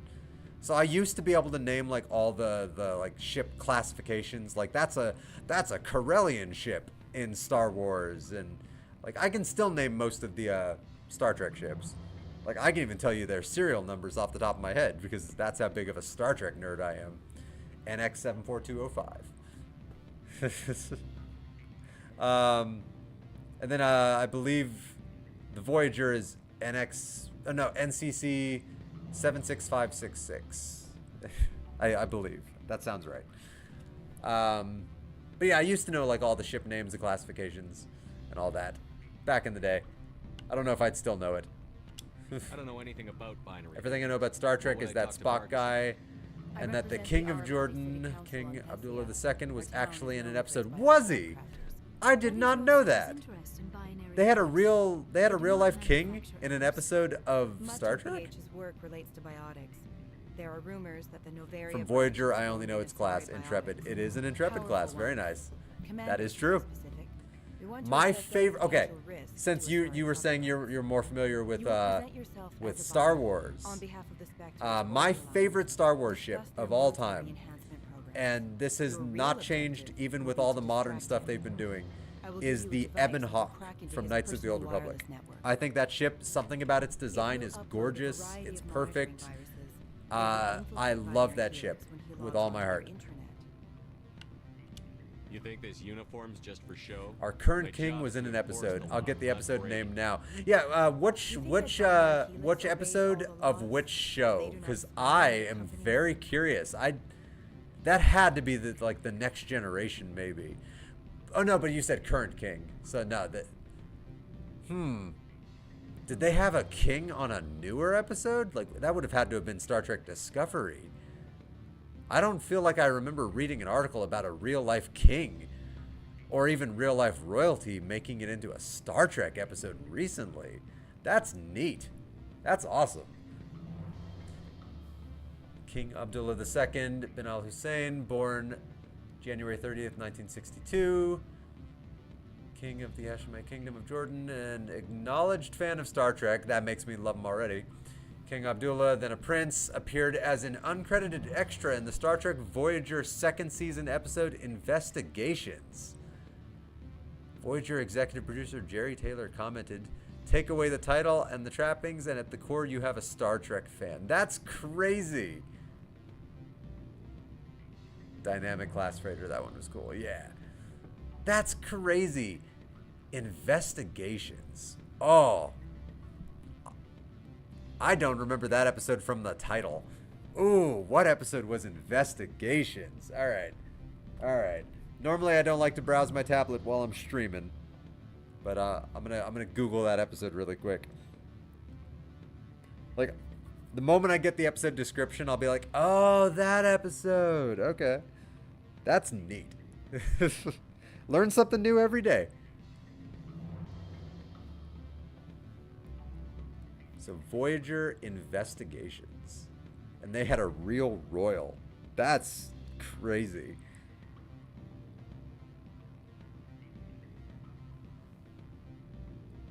All right, let's see. Sorry if I'm not playing the game. This will just take a second. He brought up something that really interests me. Voyager Investigations.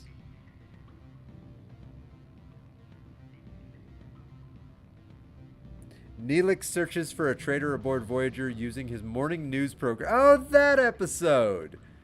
Okay. Okay, that episode. They got him for that episode? What a random episode. He's always been a huge Star Trek fan. Oh, I'm a psychotic Star Trek nerd. I've seen every single thing Star Trek's ever done multiple times. My favorite one is most probably J-type Starskip from Nubia Star Drives Inc. One of the Nubians. The Nubian class ships are really cool. The is that the Naboo Starfighter, or is that the big See, yeah, I don't know all the classifications to that extent on Star Wars, but is that either the Nubian Starfighter from Episode 1, or is that Padme's cruiser, like her royal escort? Because both of those ship designs are really cool, though the Nubian Starfighter is gorgeous. I love the design on that. Oh yeah, I remember that episode. Yeah, that is not one of my favorite episodes. No offense to the king. Like, that's not a bad episode. It's not a bad episode. I remember the episode's fine. But it's also not one of the episodes of the series where I look back on it like, I love that episode. Like, there's a lot of episodes of Voyager where I think on casually, like, I love that episode. That episode is so good. That episode, Investigations, solidly okay. It wasn't amazing, but it wasn't bad. What they might be doing somewhere else doesn't just. But I'm gonna have to rewatch it to figure out to actually see him, like to figure out which character he was. That's really cool. Oh yeah, I'm gonna have to rewatch that episode. Maybe I'll put that on before I go to bed tonight. Can I help you? Yeah, I think I'll put that on. Investigations, Season 2, Episode 20.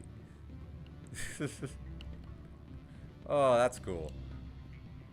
The N1 Starfighter nor J-Type 327. If you are close, it's that gold-plated flying wing design which Padme flew to Mustafar. Okay. Yeah, that's a pretty cool ship. That's a pretty cool ship. I always loved the N1 Starfighter. When I was a kid, I played the hell out of the Nintendo 64 Battle for Naboo. And I absolutely loved being able to pilot one of those N1 Starfighters. It was so much fun. It was like Rogue Squadron, but with the N1 Starfighter. I need something mind-blowing to watch. Twist, cinematography, dark. Can be a series or a movie. Can be sci-fi, but I want to be hooked. I love true crime. I love crime shit too. Go. Okay, if you want a really amazing show with twists that's dark and has a phenomenal cinematography and a killer story, that I can think of 2 shows off the top of my head that were both just amazing on all of those levels. The first show I can think of is Dark. It's literally called Dark on Netflix. went on for 3 seasons, and it is one of the single best sci-fi shows I've ever seen. It's all in German. Yes, the German one. It's all in German, but it's like one of the best shows I've ever seen. I was hooked from the first episode to the last. I was absolutely hooked. Oh, you know it. Okay, you've already seen it. Okay. Then I can think of a couple other shows. So yeah, Dark is always one I recommend when people are like, I want something with amazing twists and cinematography, because that show blew my mind. Another show I would highly recommend. It was only a 1-season show, but I was like really intrigued by it, and it really hooked me. Midnight Mass on Netflix. It's like a pseudo-religious horror show with a little bit of a mystery of like what's going on kind of thing going on in the background. But it's a really well-written, well-acted, well-performed, like high cinematography show. Only a 1-season show, so it's like a limited series show. I think it was always intended to only be a 1-season show, but it's really, really good. And then there's another show I really loved. It does have a little bit of nudity here and there. I don't know if that offends you or not.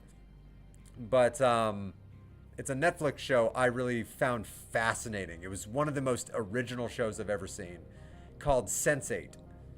Sense, and then the number 8. That show had me hooked, like from beginning to end. I was just like, I fell in love with all the characters. I fell in love with the premise. I fell in love with how they executed all of the story and how they executed the interactivity between the characters. Like the show was so unique. I literally just fell in love with every single character. So I would highly recommend, and it's a very international show, which is what I really love about it too. So there's characters from like different countries all over the world. So it's not just, people in the United States, like a lot of those shows end up turning into, which, like, no, it's people from, like, it's people from Iceland, it's people from Africa. Like, it's such an interesting show, and it's also it's almost like a love letter to humanity, because it shows so many different perspectives and so many different cultures and so many different opinions. And that show is one of my favorite shows, Sense8. I highly recommend that show. So if you're looking for a couple of shows, I would say those shows are really good, really intense shows. They both have their fair share of darkness. They both have twists, and they're both just interesting as hell. So like those shows I would highly recommend as some of my favorite like rewatches. Like I rewatch those shows all the time because they're just so good.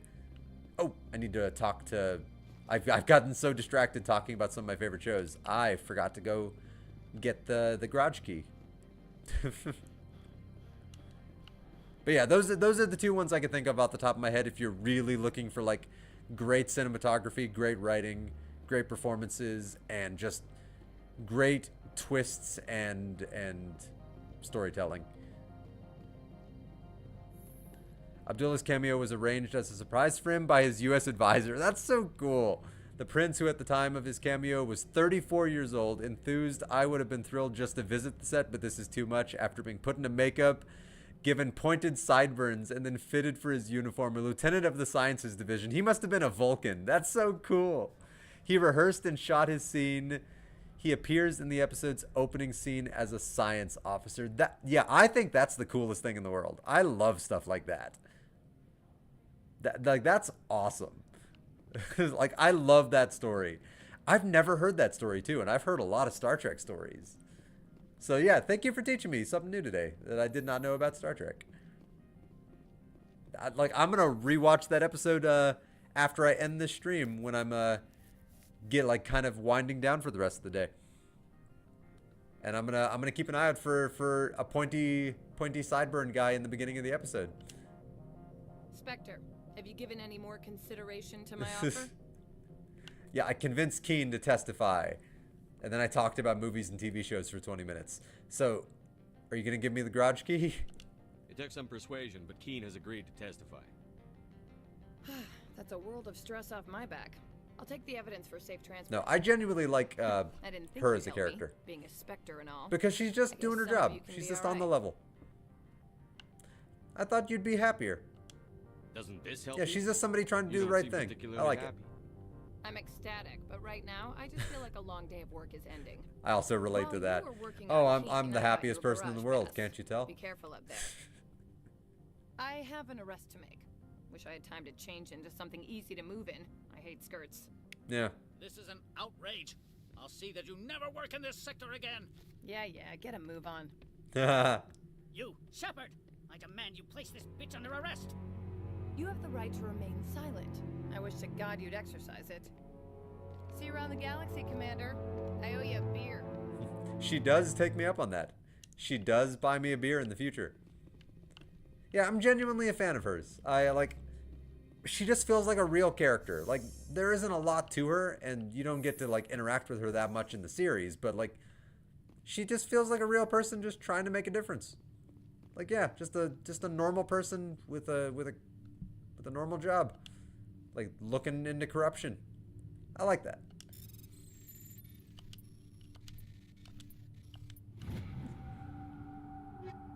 God. I know if I was just surprised, Mothana, one day randomly with like, oh, by the way, I'm gonna take you over to the where they're filming the new Star Trek show, and you're gonna just pop up in an episode. It's like, what?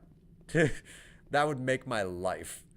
Like, I would have that carved into my tombstone. Was on this one random episode of Star Trek. Like, I would literally put that in my will, that you need to carve this on my tombstone. Like, that's how cool I think that is. In fact, I'd get one of those tombstones that would have a picture, and it would be a picture of me in whatever costume they put me in for that episode. It would just be a screenshot of me from that episode. That would be the greatest thing I could ever get.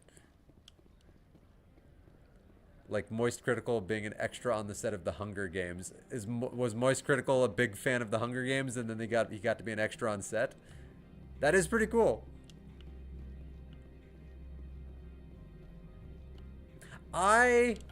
He was. That's very cool. I was not personally a fan of the Hunger Games. I saw the first movie, and like it was like I didn't have a problem with it, but I didn't really like it either. Like it was a movie. Like I watched it. I enjoyed it for what it was, I guess, but I've never had any desire to ever go back and rewatch it. And I didn't care enough to watch any of the future ones. So like I've only ever seen the first one, and that was it. I heard the administrator's been arrested. Any chance you had it was a series I just couldn't get into. He was corrupt. But I know a lot of people love it. I wish you could take them all. Hunger Games is just a bunch of rich guys dressed in weird clothes, seeing people die. Some Squid Game shit. Yeah. Although Squid Game, though, is like, oh, I loved Squid Game. Especially the first season. But, like, yeah, Squid Game's awesome. I have to go. But, I don't know, Hunger Games, like, it was fine. I know it became, like, a huge part of the cultural zeitgeist for a while there. I so hate how they ended it. Oh, did they, wait, which one? Hunger Games or, Squid Game? Access to the garage is restricted. Because I don't know how they ended Hunger Games. Oh, okay. You're talking about Squid Game. Okay. I haven't seen the newest season of Squid Game, so no spoilers. But yeah, season 1 was so good. Like, oh my god. I have authorization. Excuse me. Yes, that's genuine. Drive safely. The weather's supposed to be pretty bad out in the Alutsk Valley. Oh, don't worry. I got this. I'm sure this will all be smooth. I won't be attacked right here. Don't. Oh, don't. No. Even if something is widely considered bad, if it's part of the story, then I'm a firm believer in taking it in. So, the first 3 Indiana Jones movies are really, really good movies. And then you have the 4th one that they made with Shia LaBeouf. And it exists. And I'm happy I watched it. I don't like it. But I'm happy I watched it because it's part of the story. So, like, I'm a big believer in, like, if you love a property, you got to stick with that property. Even to the end. Like, I'm a fan of Mass Effect Andromeda, even though it is nowhere near as good as Mass Effect 1, 2, or 3. Like, I am a fan of that game. I played through all of it, and I played through it multiple times. Like, and it is nowhere near as good as the original trilogy. So, like, I would absolutely watch the new season of Squid Game. Even if everyone said it was terrible, I would still watch it. Even if it might take me a minute to get to it. Yeah. Because it's part of the story. Like, you know, I don't want to miss part of the story. Oh, that poor Geth. Oh, he was trying. Oh. That... Alright, let's see if we can give this guy a chance. Oh, come on. Fan out and secure the area. That No was one just gets in or mean. out. He was just like, I'm gonna get you. One of the Indiana Jones movies was filmed in Jordan. I do believe I remember. I don't remember which one, but I think I do remember knowing that. Yeah, The Last Crusade. Ironic fact, that is my favorite of the Indiana Jones movies. So my favorite Indiana Jones movie was partially filmed in Jordan. Very cool. I think that is the best of all 5 of those films by far. In part because of the amazing gravitas of Sean Connery, but also I think the story is really good.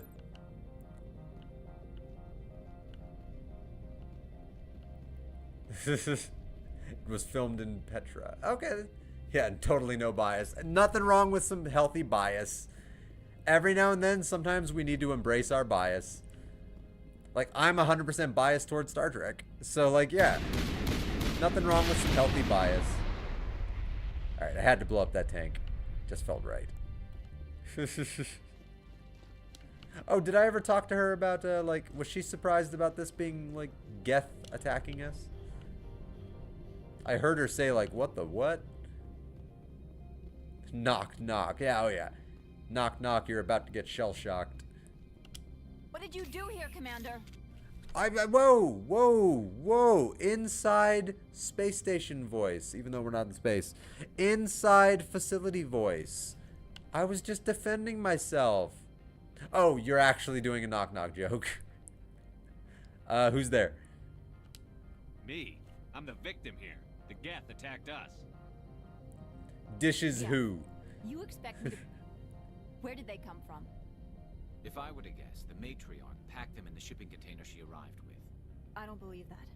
We did thorough scans of those. There were no power sources, no element zero masses. If Benezia-sama's containers were packed with these things, there are many more out there. Dishes, Sean Connery. Very nice, very nice. Dishes, Sean Connery. I can't do a good Sean Connery. I'm Sean Connery. Bowen. Moneypenny. I can't do accents. I am not a voice actor. There's another one that's like that too. 100? With Michael Caine. They're machines. Pack them tightly. Like, you know, there's always the big joke that he's obsessed with drugs because saying his name is like saying my cocaine.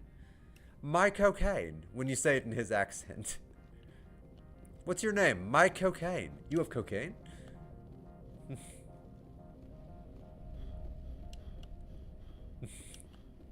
Very nice, though. Classic dad joke. Sean Connery's voice. I can absolutely in no way, shape, or form do a Sean Connery accent, but I'll still do it. Some of my favorite movies were Sean Connery. Well, maybe not absolute favorites, but some of the like top movies for me. Maybe not top 10, but like maybe like top 20 or top 30. I can do a pretty funny Indian accent. I definitely cannot do an Indian accent. I can't really do most accents. I can do like a really terrible French accent, but it's like really mean to like French people. I have adapted the American accent over the last few years. Americans, we sound terrible. The American accent is so blah. Ugh. It's like the worst accent on the planet. Everyone else has a better sounding voice than Americans, in my opinion.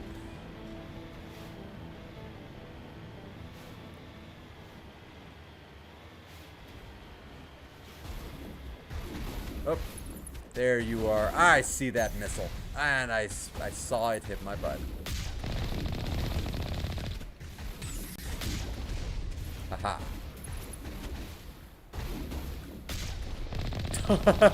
Oh, look at him fly. That's cute.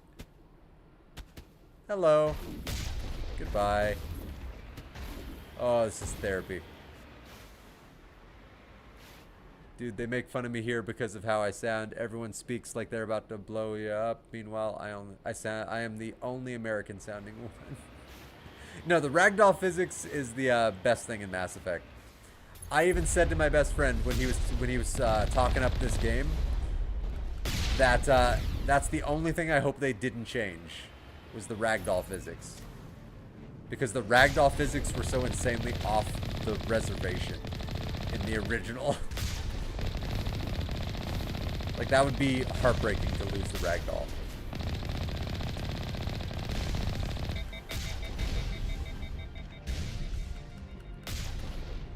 Got him. I only took, I think, one hit there. That's not too bad. Yeah, there's no accents where I live. Like, everyone just sounds the same. It's boring. Nothing interesting. Of course, I live in, like, the middle of nowhere, so we have no interesting people here at all. It's the most boring place on the planet. Nothing interesting happens. We have no event spaces. Like, there's nothing to do. We have no, like, real museums. We have no culture of any kind here. Or at least not where I live.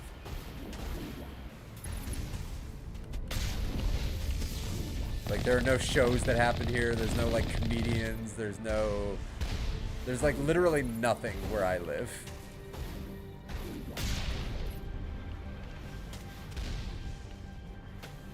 Who's still shooting?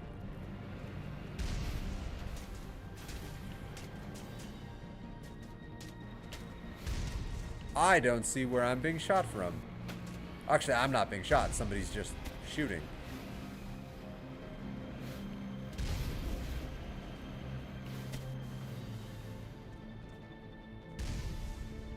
Yeah, alright. Hopefully I find them at some point. They're not. Oh, they're behind the Mako. Okay. And I think they died because I just got experience.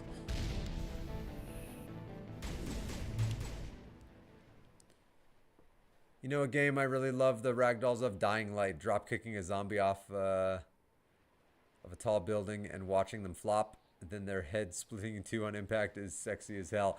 Let's see. The ragdoll physics I really loved, I think, were from Insomniac's first Spider-Man game.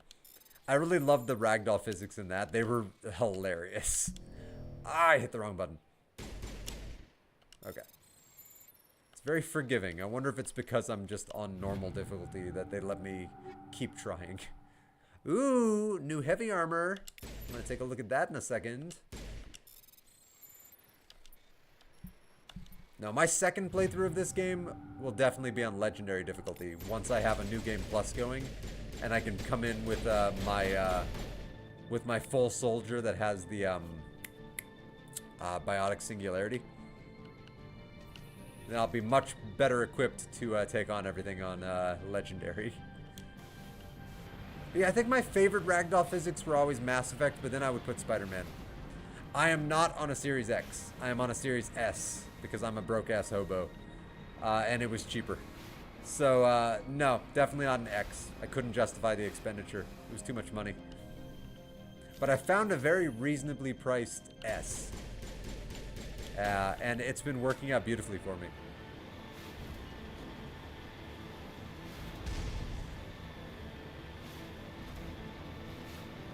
Like, I think I've only ever had, like, one console crash in the, like, many, many, many hundreds of hours I put into this since I got it. Which is a pretty good average. Gotta say. It's not bad. They go for so much cheaper here. Do I go for it for casual gaming? I also have Game Pass. I do not have Game Pass. I've never been a big fan of the Game Pass feature because I'm a person that generally likes to own the games that I play. But I do see the utility in Game Pass. So like I fully recognize it's a service that people love. It's just not really my kind of service. But do you go for it for casual gaming? That's really a personal choice on that one.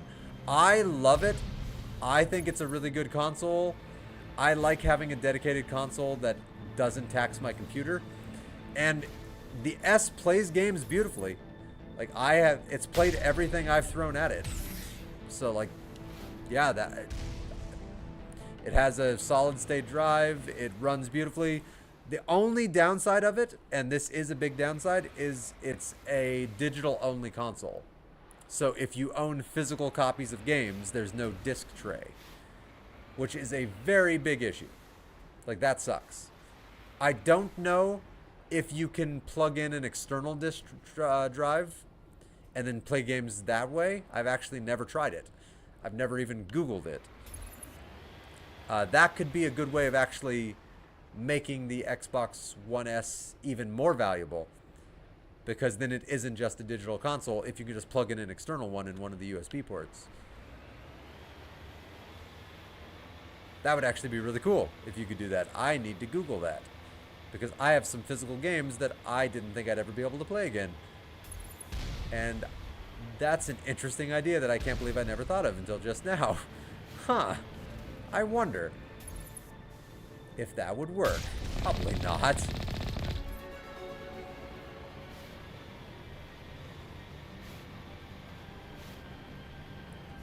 But yeah, that's a tough one to like say like whether I think you should or shouldn't. Like, all I know is I love my Xbox One S. It's been really good to me. But I can't say whether or not you should or shouldn't. That's 100% your call. You can't because it needs a special type of them, and I very much doubt the fact that they make them. Okay, yeah.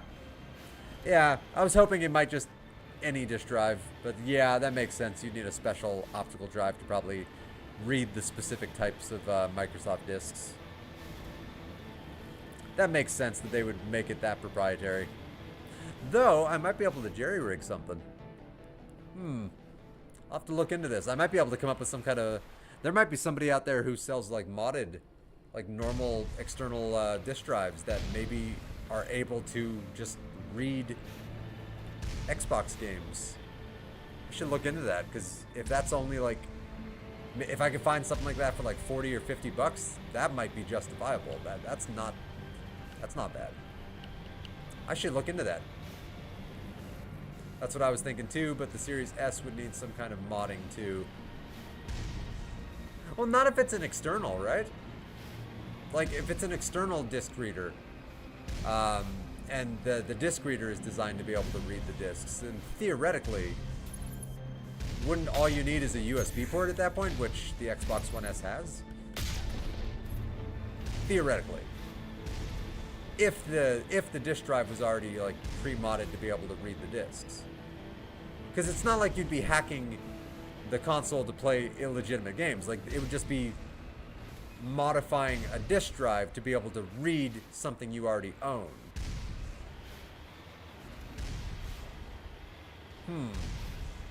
It's an interesting idea.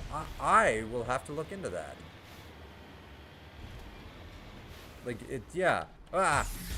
Damn it. Hard to dodge when they're just right there. There we go.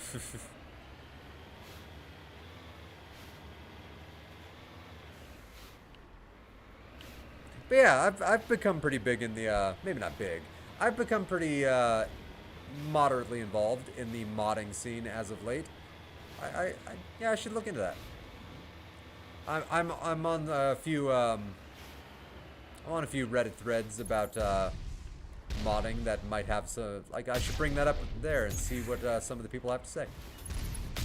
I've actually found Reddit to be a pretty good source of, just, like, information in general for things of that nature. Like, people actually provide genuine feedback as opposed to just like crapping all over you. Like, they actually instead talk about the specifics and the details, and I love that. The software is different from the Series X, making it not read a disk drive by default, so it needs some kind of setting being enabled through modding for... Well, yeah, but that would be potentially easy. I manually soldered a 256 gig storage mount on an iPhone I was testing on. It didn't work until I installed the new iPhone software. But, yeah, but even installing something like that, just like soldering on like a new drive, for example, wouldn't be overly difficult, or even like adding in some kind of mod chip. Not the hardest thing in the world. More involved, and definitely scarier. I'll admit that. Like, the moment soldering becomes involved, it does become a scarier endeavor. I was lucky with one thing I modded recently. I won't say what it was because, you know, just in case. But there was a thing I modded that if it had needed a mod chip, then there would have been a big risk, like a 50-50 risk that even if you do everything right, it could have screwed the thing up. But luckily, I was able to get it to the point where I didn't need to use a mod chip, and I was very happy about that.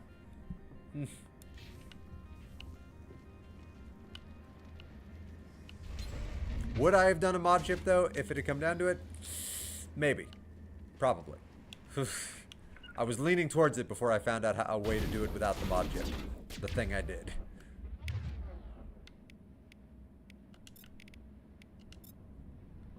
Alright, let's overload you also because you're synthetic.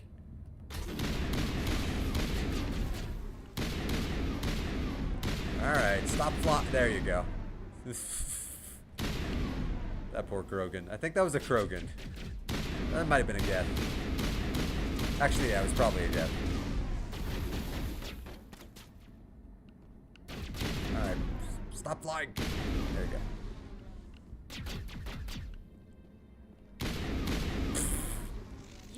I love this gun. Okay, it's not a full auto, but I love this gun. Biohazard materials present throughout It hits like a truck. Virtual intelligence user interface offline.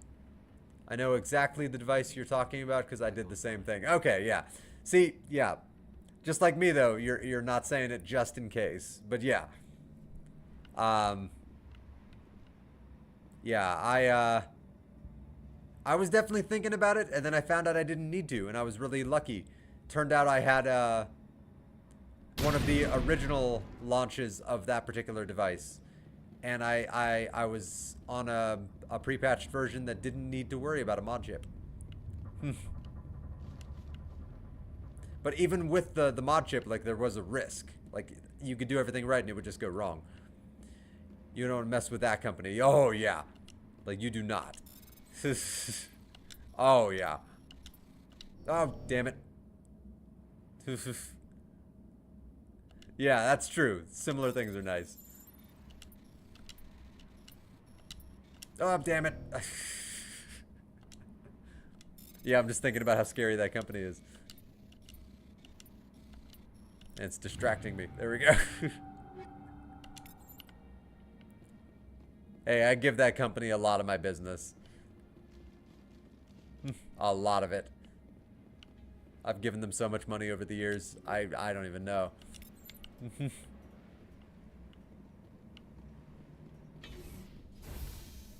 Garrus, you scared the crap out of me. Where the hell did you come from? Why are the turrets facing the wrong way? They want to keep their people as much as they want to keep others out. Oh, I am getting so much loot. After this mission, I might even have enough to sell to get myself a Spectre weapon. Because I was already like halfway there once I sold my early stuff. And the later stuff is a higher rank and it's worth a lot more money. Can't attach an external disk drive, unfortunately. Damn it. Oh well, it was a nice idea. Thanks for looking that up. Like, that was something that, yeah, the moment you mentioned it, I found it to be such an interesting idea. I think that's... Do I have a Thunder 4 right now? So a Thunder 5 might be a better gun. I'll have to look.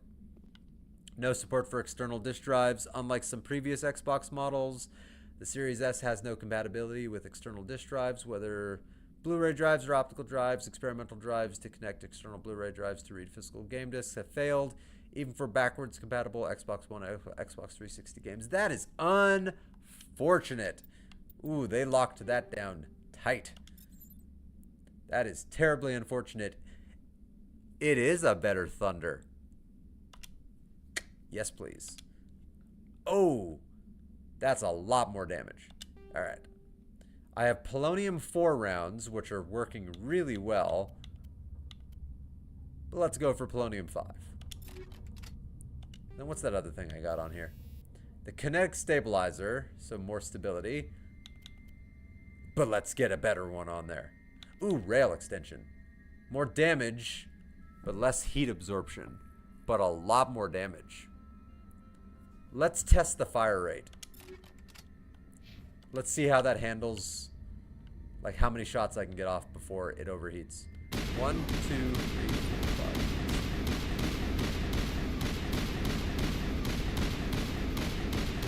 I can get a lot of shots off with that before it overheats. I think I might keep the extra damage on that. Oh boy. Oh boy. And that's pretty stable.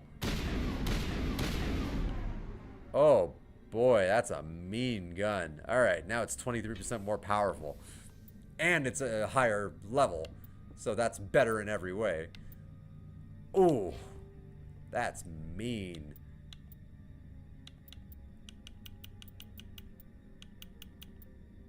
Alright, shield boost. Oh, I gotta get a better adrenaline burst. Super important.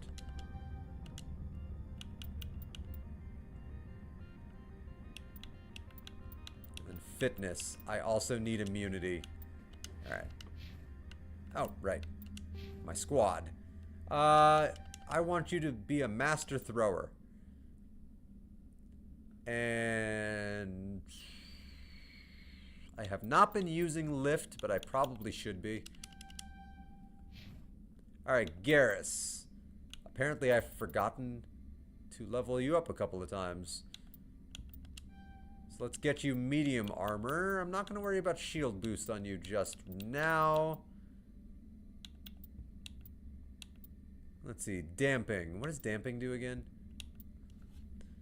50 damage in a 6-meter radius.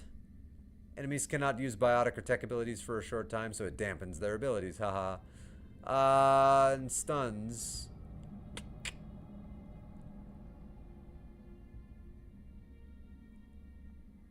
Huh. Alright. Yeah. Yeah, let's give you some damping. Let's give them all some more offensive abilities that I can use.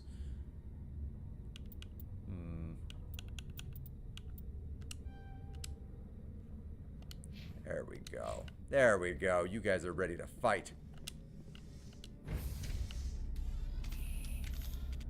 I'm just creepily staring right at Liara. I do not like this place. Shepard, So many dark secrets. don't be creepy.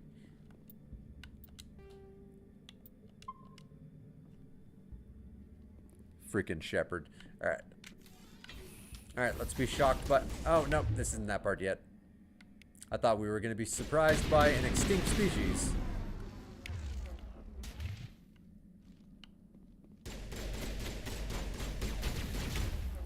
Alright, Liara. Master throw.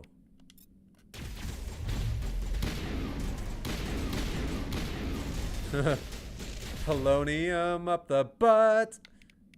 Lift. Well. That did nothing because he died before it could.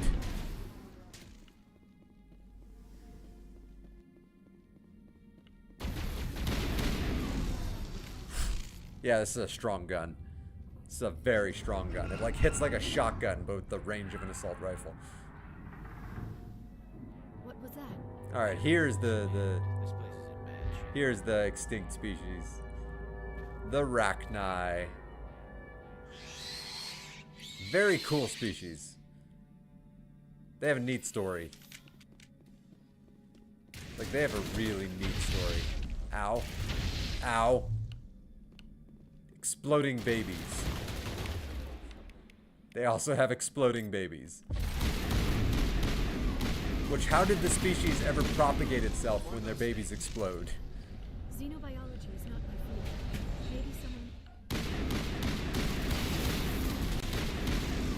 Wow, this guy did not want to die. I guess I get that.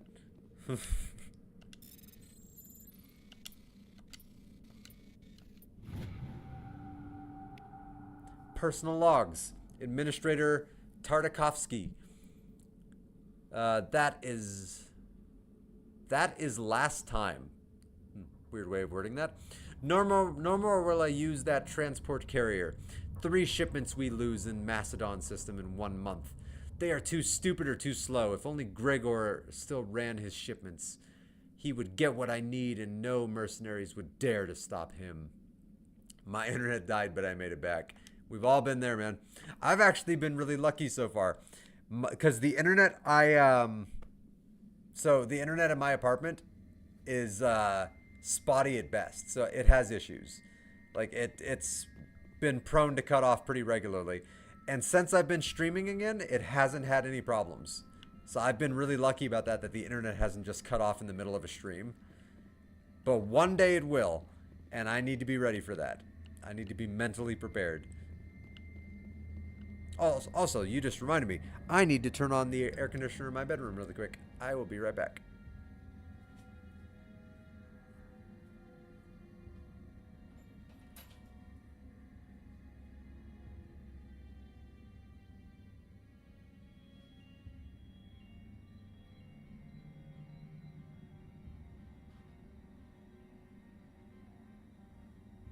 There we go.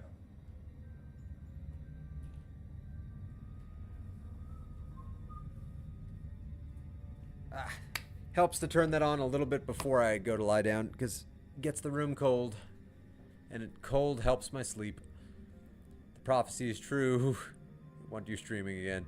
Well, okay. I've just been lucky, because it will happen.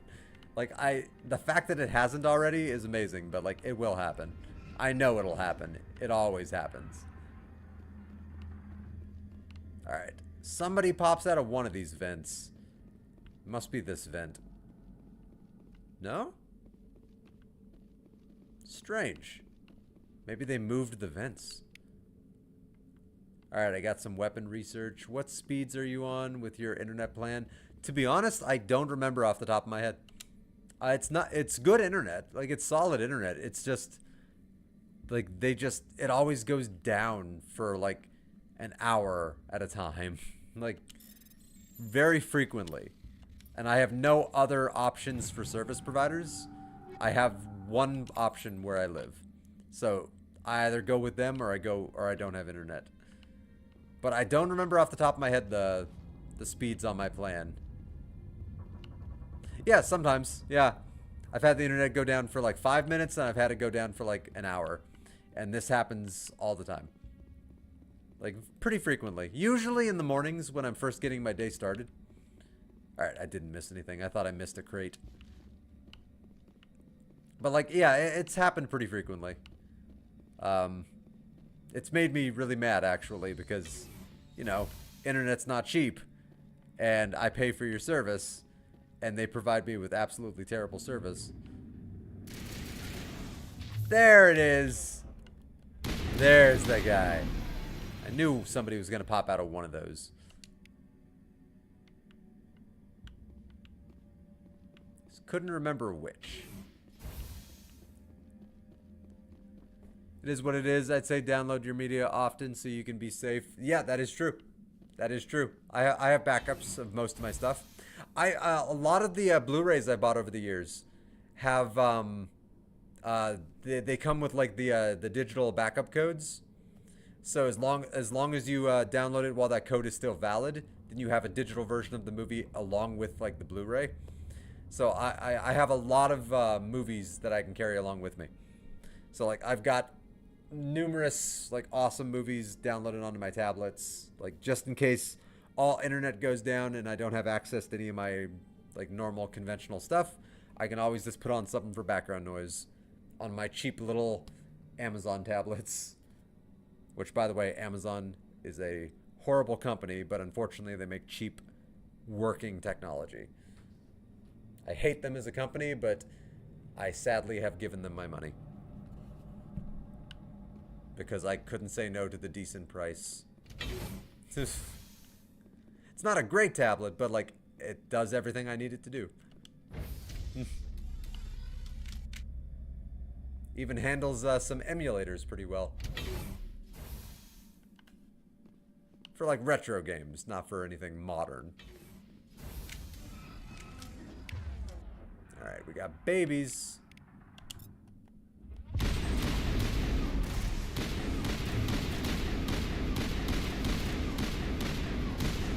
Ooh, those babies reacted weird to the singularity. A backup power system, Commander. It must be for the station. I do need me a cheap tablet for watching shit in bed. Yeah, for watching stuff in particular, I have found that the Amazon Fire tablets are like, they are very cheap, but they work really well for watching stuff. Like the sound quality is surprisingly not bad for onboard speakers. Though if you have a portable speaker, you know, just plug it in and you have the portable speaker. Or if you use headphones, then it's not an issue at all. But like the onboard speakers are not bad. They actually work solidly well. Yeah, I'm Android all the way. I don't do Apple. Apple is way too proprietary and way too expensive. I am not an Apple user.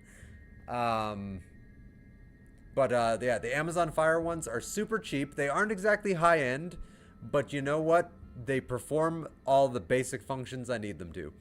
They allow me to surf the internet, and they allow me to watch movies, TV shows, and YouTube very effectively, and listen to music. So for like a $30 tablet or something, it is fantastic, and it's been working for years. So like they're dependable. They keep on going. I'm a fan. I hate the company, but I like that the device was cheap and just keeps working. But I'm very much not a fan of Amazon. I don't like how they treat their workers. I actually think the way that they treat their workers is disgusting. And yeah, if it wasn't for the, like, I try to avoid ever giving them any of my money, with the exception of that tablet. Like, I really try to avoid even using Amazon because I think they're such a terrible company. And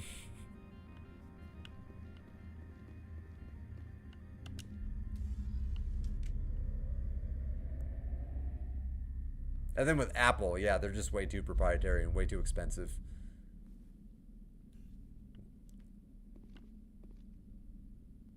All right, exit core memory access. So I could manually reactivate, or I could just give the Omnigel. This is an interesting puzzle that BioWare has done in multiple BioWare games, but I only have a little bit of time left to play, so Omnigel. Just gonna rub some goo on it. Hey, look at that! Look at that! It's such a simple puzzle. It's just moving the energy from one pillar to another, and having certain rules on which pillar you can move them to and how you can move them. But it's a really easy puzzle. It's not even hard. So I didn't skip anything challenging. I'd love it if we had Amazon here. We suck. Amazon is, I mean, I cannot deny that Amazon does provide their service really well, but they just treat their workers so badly. But like, their devices are solidly good. As much as I wish I couldn't say that, like, their devices are good.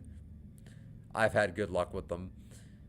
And when you do need something fast and you can't find it anywhere else, they're pretty reliable in that regard. Like, I wish they weren't, but they are. You're the virtual intelligence that runs this place? This system is monitored to respond. But I am no fan of them as a company. There's a few companies I am very passionately not a fan of. Like, they're definitely one of them. Disney is definitely one of them. I'm not a fan. Commander Shepard, I work for the Citadel Apple. Special Tactics and Reconnaissance. One moment, please. Yes and no. Council authority Like, I don't buy anything Apple technology-wise, but yeah, fuck Disney. I agree with that.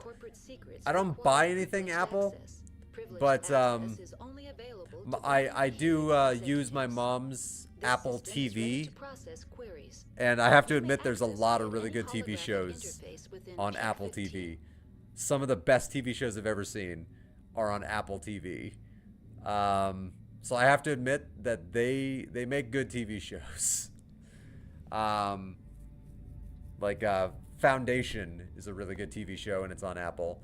I mentioned it earlier, Murderbot is a really good show, and it's on Apple. For All Mankind is an amazing show, and it's on Apple. Yeah, some of the best shows I've seen in years are on Apple. I'm missing so many shows. Severance is on Apple, and it's a really good show. I need to find Matriarch Benezia. But I don't actually buy that. My mom buys that. She just lets me use it when she's not using it. User alert. The tramway system is currently inoperable. Which is really nice. But I let her use some of my things when I'm not using them. So, you know, it balances out. Alright, give me a damage report. What's the situation here? One moment, please. Diagnostics in progress. But we're not breaking any of the terms of service or anything. Like, you know, we don't use them at the same time. Like, I won't use something while she's using it, and then vice versa. So, like, you know, we're not doing anything against the terms of service. Report complete. After a very specific world event that has been happening to a neighboring country to Jordan. Yeah, I have a pretty good guess what you're talking about.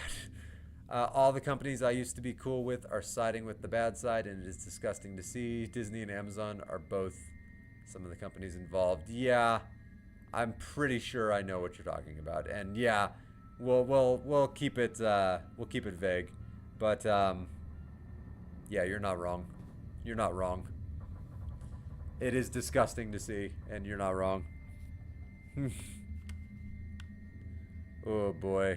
Do you know why the getting real for a second? Oh boy. I'm sorry, but I was offline at the time.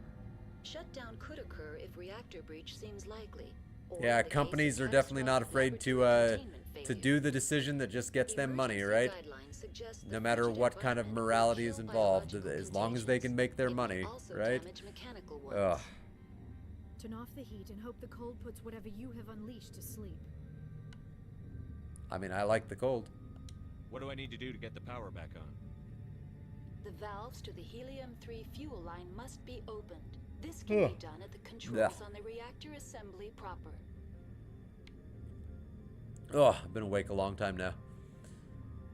I've stopped getting food from some places too, like KFC and McDonald's, for the same reason. They publicly support that side. I stopped eating at those places a long time ago for other reasons, but that is also another good reason to not eat at those places, KFC and McDonald's. But yeah, I stopped eating at them a long time ago because they're also just, their food is this, like, so desperately unhealthy. Like, I'm all for eating some bad food every now and again, but like, it's like desperately bad, like ridiculously bad. I'm like, but also, yeah, they're morally questionable companies. They, like, I agree with both of those. I do love me a 4-piece. You love some chicken and Popeyes. I try to avoid meat. Like, I'm not vegetarian, but I try to eat meat as infrequently as possible. So I tend to avoid places like Popeyes now, but I will admit Popeyes does make some good chicken. But I've started to, as I've gotten older, just to try to not eat meat, to not go out of my way to eat meat. I'm trying to explain it in a way that makes sense. Like, I'll eat it if it's what's available to me, but it won't be my first choice. Like, I won't go to a grocery store saying, like, I'm going to go buy some meat. Like, I will try to get options that are vegetarian, but if nothing affordable, like if the food I want to get isn't on sale and therefore isn't affordable to me that week, then I will get, unfortunately, alternatives that have meat. But I try to be vegetarian. Like, I try to not eat meat. But there's nothing, like, if people want to eat meat, power to them. Just because that's something I try to avoid, because I really, really, really love animals. And there's so many alternatives to meat. Like, I would never eat meat at all if I had enough money to not eat meat. It's the dumbest thing in the world. If I had the money to eat purely vegetarian, I would never touch meat ever again. It's just a money thing that I do eat meat sometimes. But even then, it's just a little bit. So I'll eat soups that have like a little meat in them because the soups were affordable. But they just have little chunks of meat. So like that's the extent of the meat I eat. But I try to be vegetarian as much as I can. But it's definitely much more of a financial thing. Like I have to live. Like I have to be able to actually physically eat, and it's important to maintain your biological balance. So you have to be able to get a good balance of vitamins, minerals, nutrients, protein, like, and some foods unfortunately have meat, have a good balance of all of those things. So necessity sometimes necessitates a little meat. Yeah. How are you with cats? I like cats. I used to own cats when I was a kid. I really had a couple of cats I really loved, and because of a medical issue I had, my parents had to get rid of them. Not because of like an allergy or anything. I was in the hospital for a long time, and they couldn't be home with the cats, so they had to give away the cats, unfortunately. But I loved those cats, Blue and Copper. They were really nice cats. But yeah, I like cats. That's all I need right now. Very well, Commander. I'm more of a dog person, but I very much like cats. User alert. Main reactor shut down in accordance with emergency containment procedures. How about you? Do you have any cats? Hope it wasn't so serious. It was very serious. I was in the hospital for a long time when as a kid. This was when I was like 13 years old, so you know, this was a long time ago. But yeah, it was very serious. Turned out I had a brain tumor, so you know, almost died. Was paralyzed for a while, lost the ability to walk, had to learn how to re-walk again, had to learn how to eat again. You know, a lot of bad stuff. It was a very rough time of my life. It was glad you're still here, man. I appreciate that. User alert. There are times where I'm like, oh man, it would have been so much simpler if that was my end. But like, that's only when I'm like in my dark moods, because I can be in a very dark mindset sometimes. But like, yeah, I'm glad I'm here. I'm glad I made it. But it was close. Like things were things did not look good there for a while. Like it was very close. At first they were telling me that there was nothing they could do. Or they were telling my mom that they just didn't realize I could hear them. But yeah, at first they were saying it was inoperable, and like, you know, like there were no options. And then they found somebody brave enough to give it a try, and it worked. It's a whole thing. I got a big giant scar on the back of my head. Like probably like that big. Like nobody ever really sees it, but like, yeah. It's there. Yeah, it's a huge thing in my life. Like, you know, drama. User alert. Fun drama. Reactor shut down in accordance with emergency containment procedures. Manual restart required. Very glad to be able to talk to you and nerd out with you on some shit and just have a good time with you streaming. No, you too, man. Like I know I get like I can be dark. Like I have a very dark sense of humor, and I can be very dark at times. But like, I'm glad I get to like experience things that I experience, and like, you know, hang out with the people I hang out with, and talk to the cool people I get to talk to, play the games I get to play. Like, you know, yeah, like I'm glad I'm here. Like, even though I can be a downer and a bummer sometimes, like, yeah, like I'm glad I'm here. I am.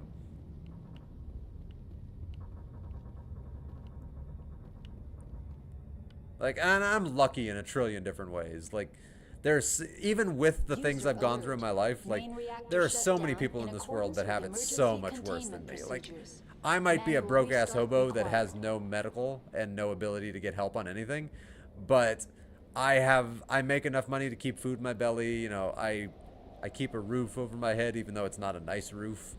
Like, there's so many people that don't even have those things. Like, I make just enough money to be able to maintain my hobby of playing video games. Although just, like, in the future, I don't know. It'll be retro games. I don't know. I might not be able to play the video games I want to play far enough in the future. Like the new stuff. Connections restored. But, yeah, I'm lucky in a lot of different ways, and I'm very aware of this. Like, you know, I have access to the internet. How many people in the world don't have access to the internet? Like, that already makes me lucky. I have access to, you know, clean water. How many people in the world don't have access to clean water? Like, there are people that are lucky if they can take a shower once a week. You know, I can take a shower whenever I want. You know, so I'm lucky. And I'm lucky in so many different ways. Like, I can't complain. Like, and this is a thing I try to always remind myself of. Like, there's so many people out there that have it so much worse than me. And I try to always be grateful for that. In spite of whatever might be going on. Like, I try to always be grateful for that. My brother had one too. Had to go to Turkey to get it surgically done. And everything grew back. Had it done again. Did some damage to him. Left side of his face is completely paralyzed but alive. And had children and is married. That's scary, the partial paralysis. I'm very sorry to hear that. But I'm glad that he's doing well. And I'm glad that he made it through. I had some issues, like, in the immediate follow-up to my surgery. So, as I said, like, it paralyzed me. So the surgery took away my ability to walk completely, and I had to they didn't even know if I was ever going to be able to walk again. And then after a lot of physical therapy, I was able to finally get back to being able to move again. I had to relearn, like, how to walk, how to talk. Like, I had to teach my brain my brain still knew how to do all of it, but I had to teach my brain how to resend those electrical signals to the rest of my body, basically, which was really rough. That was a very difficult time in my life. I got lucky, though, that I didn't have any kind of permanent paralysis, because I know that was a possibility. And I didn't have any permanent brain damage, though I was mentioning this to Sky earlier when they popped into the stream, because they were talking about headaches. And I mentioned how I've kind of suffered from headaches my whole life. And I think part of it is because of my brain tumor and the surgery, that I've had really bad headaches pretty much my entire life. Kind of to the point where, like, it doesn't ever go away, my headache. It's always there. So I'm always a little bit distracted by a little bit of discomfort. Sometimes it's painful, but it's always there's always discomfort. So, like, even right now, there's something going on. Like, I can still feel a little bit of pain. But, like, after decades, I'm just kind of used to it. Like, if that makes any sense. Yeah, life is fun. That is so rough. I can't imagine how you must have felt, especially at such a young age. Yeah, it was pretty scary as a kid. I remember when they were wheeling me into, not to get too real, I remember the moment that they were wheeling me into the that last surgery, and I remember just being hit with the realization that, like, this might be the last time I ever, like, say goodbye to my mom. Like, this might be the last time I close my eyes. Like, this might be the last time I talk to somebody. Like, because the odds were so bad. Like, they were not good odds. I remember that. I had a, yeah. I appreciate that, but, like, it is what it is. Like you said about other things earlier. Like, it is what it is. Like, it's life. We're all going through stuff. But, like, as a kid, though, I remember just being terrified. Like, I wasn't scared through most of it. Like, through the vast majority of my experience, like, I was just, like, I was in pain and I was suffering. Like, I was in a lot of pain. Like, the entire time I was in the hospital. Like, God damn, it was painful. Too much pain to sleep, too much pain to be awake, and it never stopped. But I was never scared. I wasn't scared until that final moment where they were wheeling me into the surgery, and they were putting me under.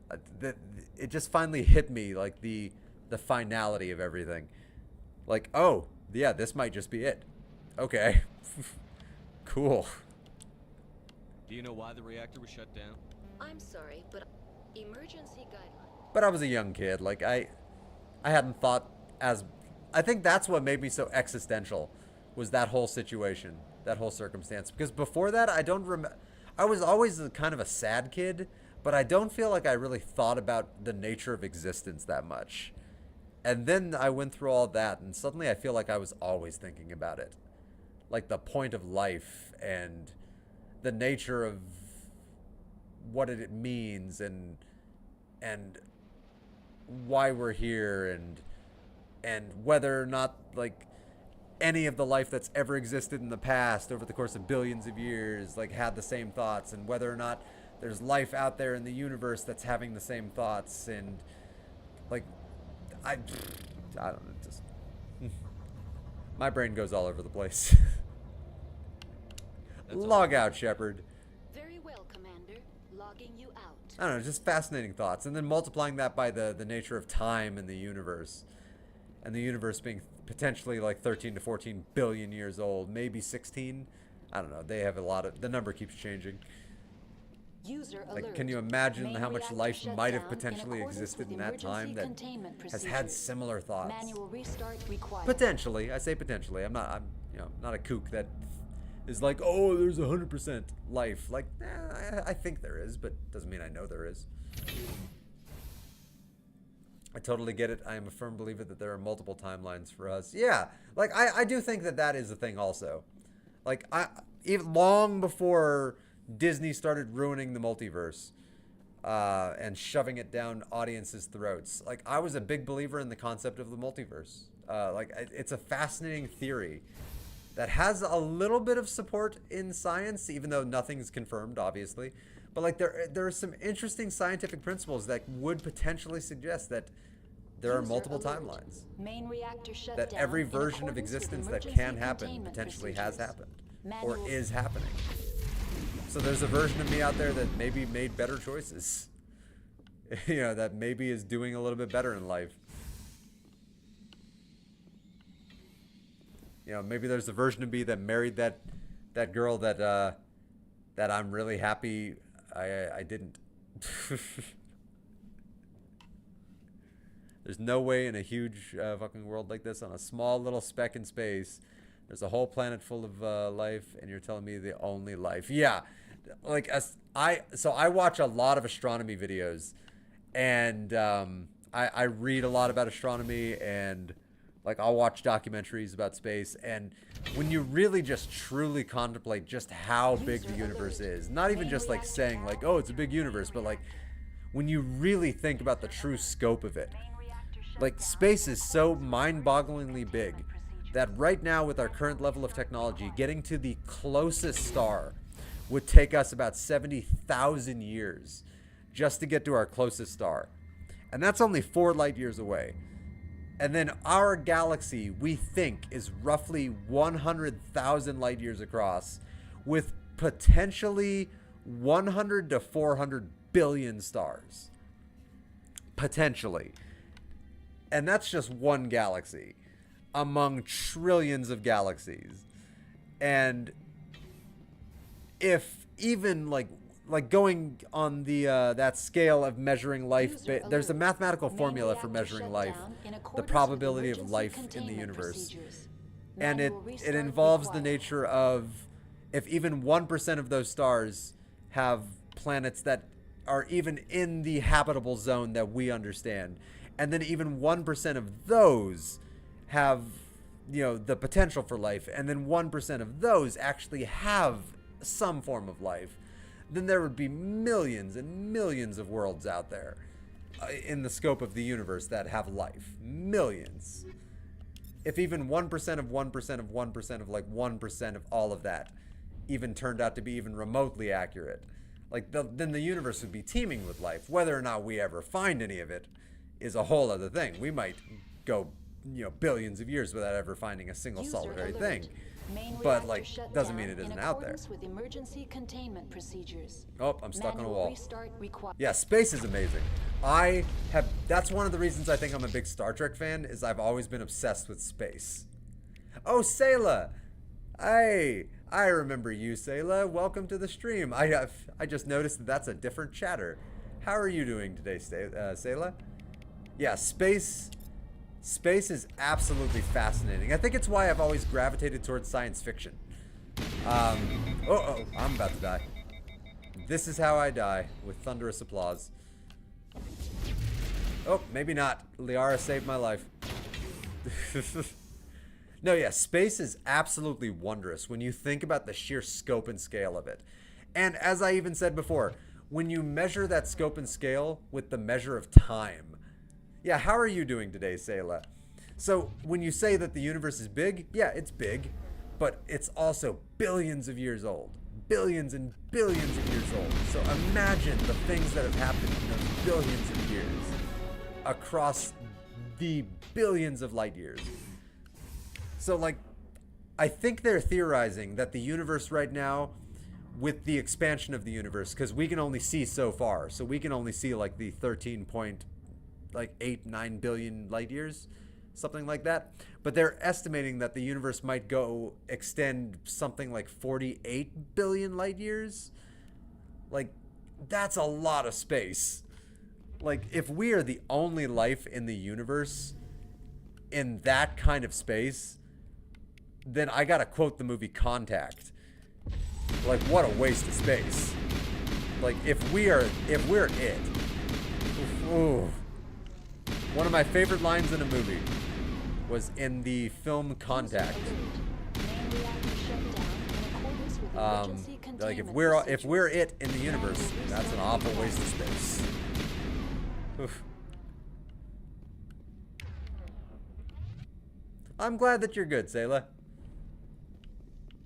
Yeah, I don't think I've, you've only popped in one of my streams, I believe, and it was, what was I playing?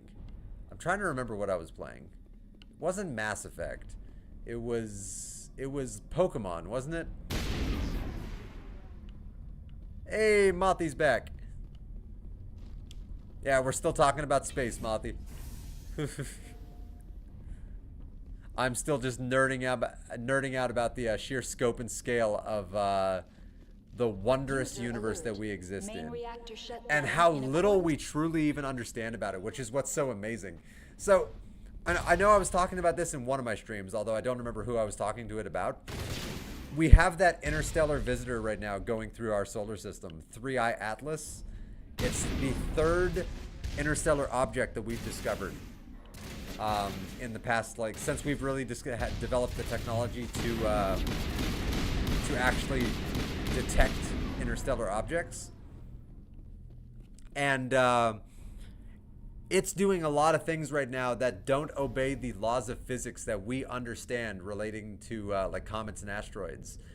And there's a lot of people throwing out the alien word, and personally I don't think it's aliens. I think it's just interesting science that we haven't discovered yet. And that's what I think is really cool. I think it's just like scientific processes that are so alien to us because it's from a different solar system that we've never observed it.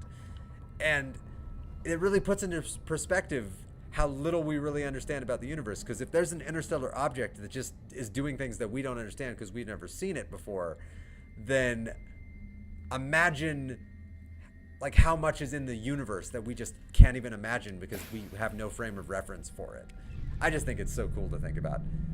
Oh yeah, you've never heard of that, Mathana? Yeah, it's a big thing that's been going on in the astronomical community for the past, since like June. 3I Atlas. Google it. There's a lot of interesting stuff going on with it.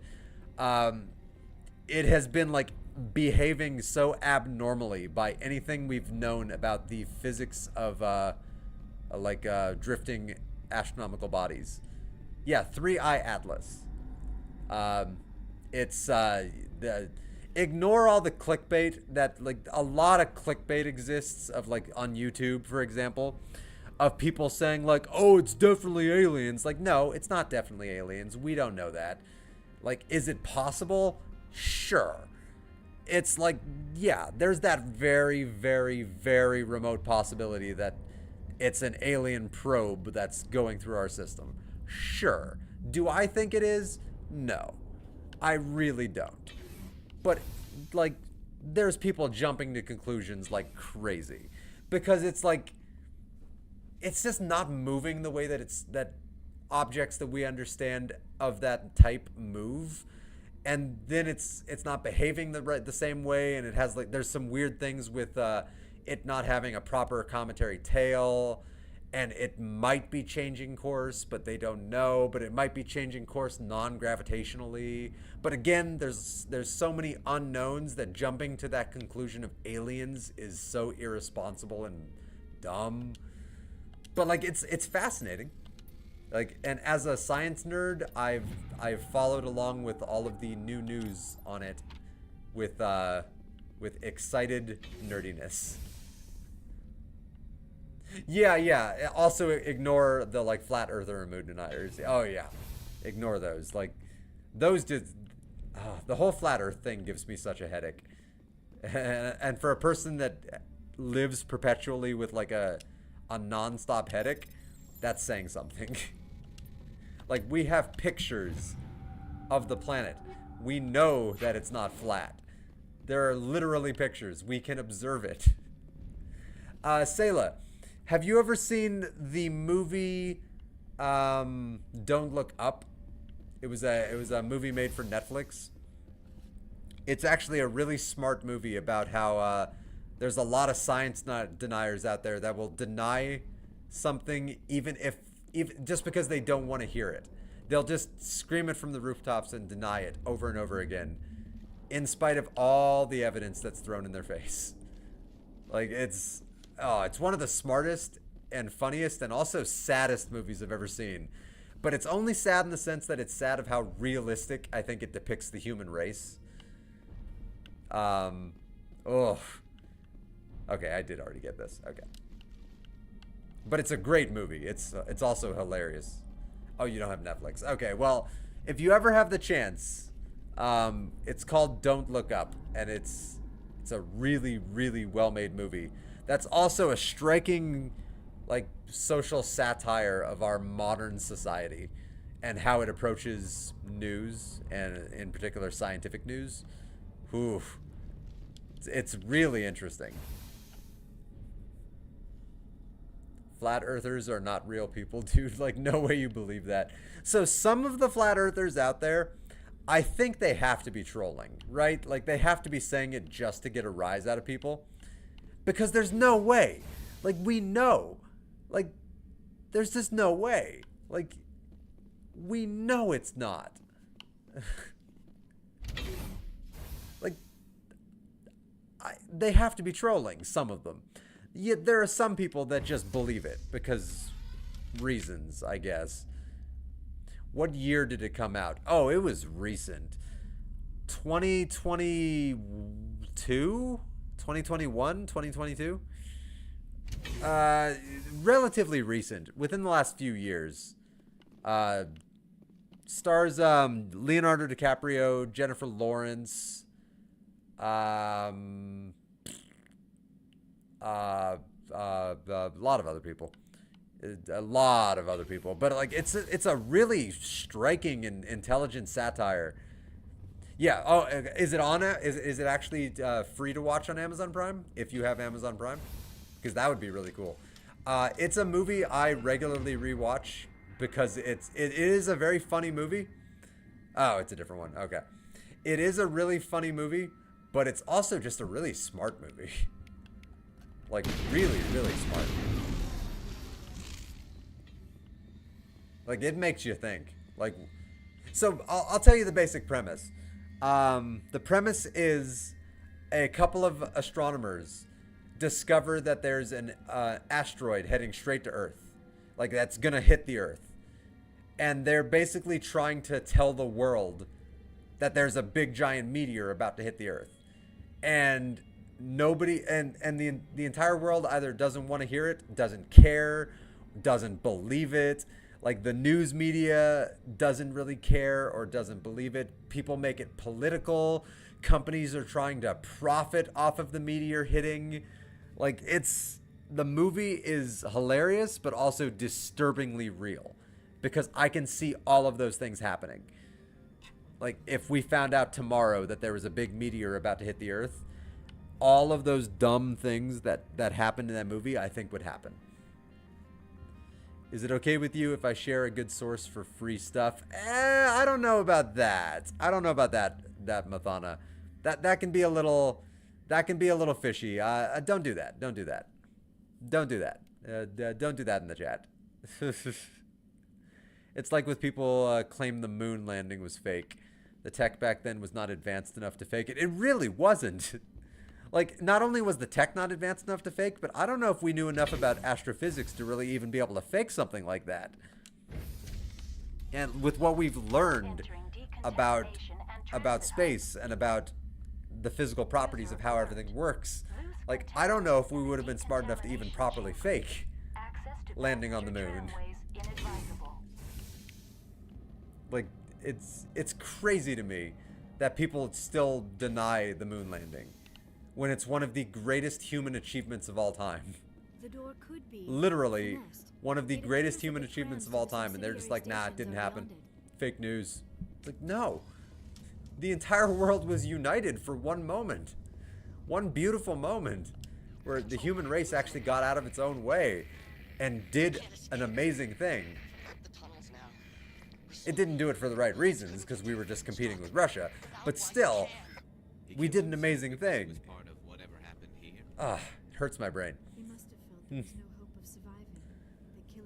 a thing I use and monitor regularly, and it has pirated stuff and the biggest library of stuff, basically. Yeah, like I have my places too, my dark seas that I go to for such purposes, sure.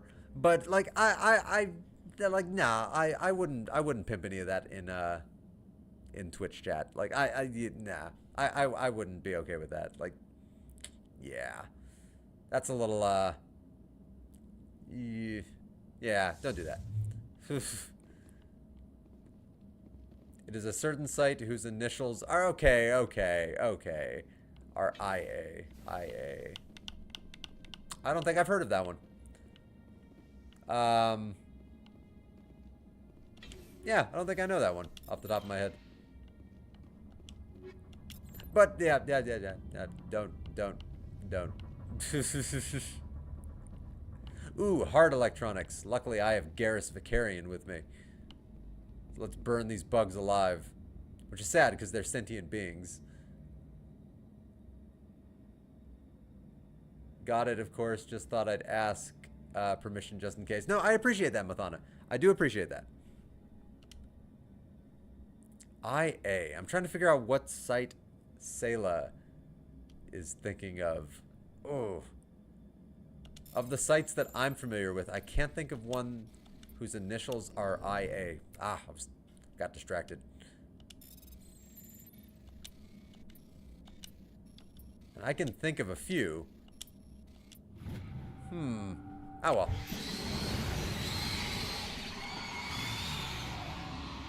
Don't tell me. Don't tell me.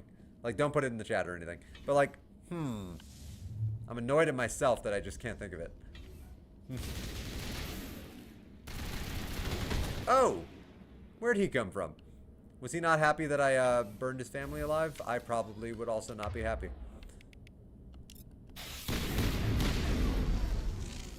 Poor guy. I may or may not have whispered it. Oh, okay. Well, a whisper is a whole different thing, because that's like putting in the like the chat or the stream, like that's a little fishy. Whisper, that's fine. That's fine, because that's not public. That's not like, that's just a person telling another person a thing.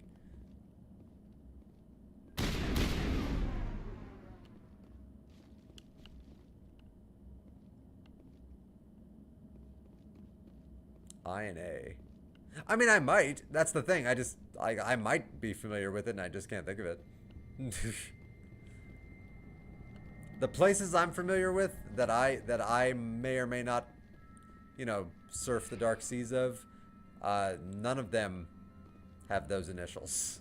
That's all I know. Departing Central Station. Destination, Rift Station. Well, any place that's sailing the dark seas of the internet can be fishy. Mothana, I don't want to give the whole name since that site gets in enough trouble normally. Oh, then I probably heard of it, then I just can't think of it.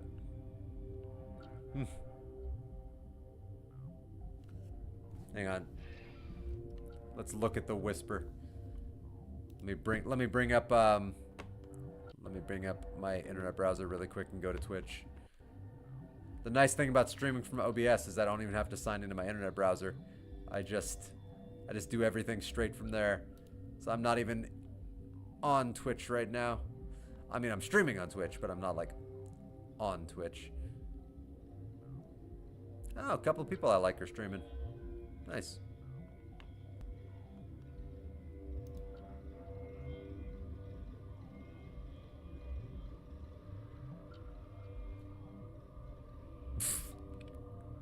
Yeah, I've never heard of that one.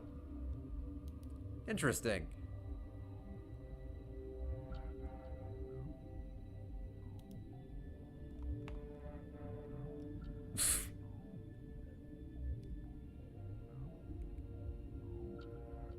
Oh, that one. Okay, yeah. The one you were referring to, I've never heard of. But the first one, yeah, that one I've heard of. Okay, IA. Yeah, I know what you're talking about. Okay. My places aren't fishy. All those places are fishy. It's not one I use a lot, just for hard to find stuff. I was worse about that kind of stuff when I was younger. I don't do it as much. Yeah, pretty much I'm kind of on the line of Sayla, where it's just really for the hard to find stuff.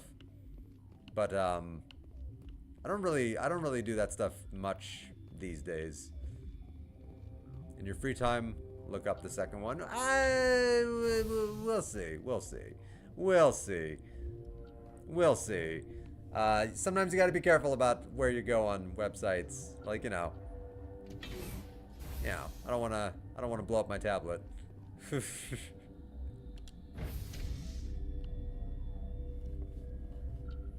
I already can't use my laptop for internet browsing anymore because my laptop, which I love my laptop. It's a beautiful laptop. It's worked amazingly over the years. Unfortunately, it cannot upgrade to Windows 11.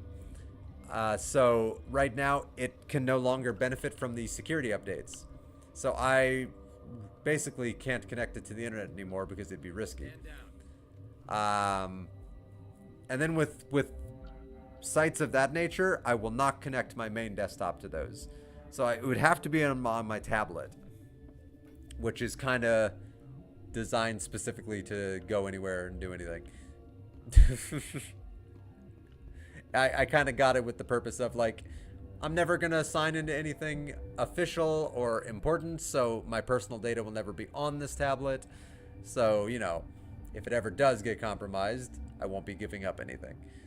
Of course, to each their own, but I'm just known as the tech plug around here. That is, yeah, that's true. I only used it recently for an out-of-print movie and a music album from 2002. Damn, that's a long time ago. Which I'm going to buy since it turns out it's in print. Nice. What movie, out of curiosity? You can update it to Windows 11, just use root. No. Mine you actually can't. Disable the requirements. So with my desktop, Mathana, I did bypass the system requirements and I upgraded it to Windows 11 and it can run it fine, but my laptop physically actually doesn't have the power to run Windows 11. Like it actually can't. But I did bypass the system requirements on my Windows 10 desktop. So I am aware of those tricks. But my laptop, it doesn't have that ability. Sorry, we couldn't be sure what was on the tram. No autopsy, no foul. I love that phrase. No autopsy, no foul. You didn't kill me. So no autopsy, no foul. Oh, no. My desktop, my desktop, because I connected to the internet all the time, I had to upgrade that to Windows 11. And luckily, my desktop is a pretty powerful desktop, even though it is getting older now. You know, I bought it in 2019. But she still got some power, so I wanted to make sure she had the up-to-date security updates. I'd only be upset if they So yeah, I bypassed the system requirements because it was absolutely not like within the system requirements. Which, by the way, I want to put it out there right now. I hate Windows 11. I hate it. I hate it so much. I loved Windows 10. Windows 10 I never had a single problem with. But Windows 11, beautiful, pristine. Or like, no, Windows 10, beautiful, pristine, never had a problem. Windows 11 though, I've had nothing but problems ever since I've upgraded to it. I hate the interface. I hate how it runs. I hate it. It's an old cartoon from 1981 called The Little Fox. That sounds familiar. I've used a VHS. I have a used VHS, but that is getting up in years due to copyright messes. It won't probably ever come back over. My birth year, 1981. Nice. Hey, you're just a couple of years older than me. Very nice. The Little Fox. That sounds familiar. Time to bring the tablet back. I'm going to type in 1981 Little Fox. See what comes up. Last thing I have Googled was Voyager investigations. Because apparently, the current king of Jordan was in an episode of Star Trek Voyager. And I did not know that until Mathi told me. And I think that's fascinating. I love that. 1981 Little Fox. I love the internet. What did we do before the internet? Like just having the information of the world literally at our fingertips. What did we do before it? Known in Hungary as Vuk, is a 1981 Hungarian animated film produced by a studio that I will not pronounce because I don't know what that pronunciation is.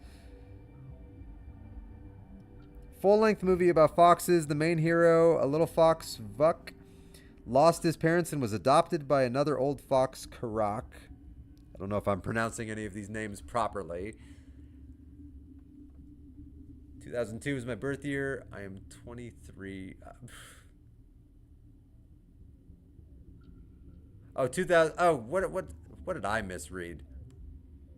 Oh, Sayla. Okay, never mind. This Mothana's birth year. I'm like, wait a minute. Did I misread it that much? Never mind. Sayla's birth year. So yeah.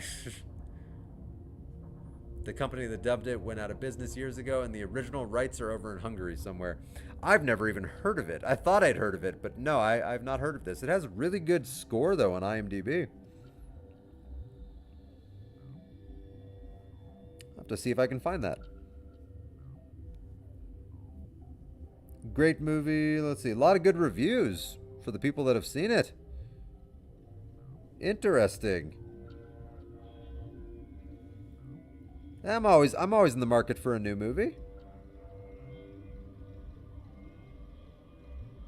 There are 2 English versions available. The first, harder to find version is a fairly faithful uncut dub of the original movie. More recent VHS releases sloppily cut the film by 12 minutes. Interesting. Alright, yeah. I'll see if I can find that. Sounds interesting.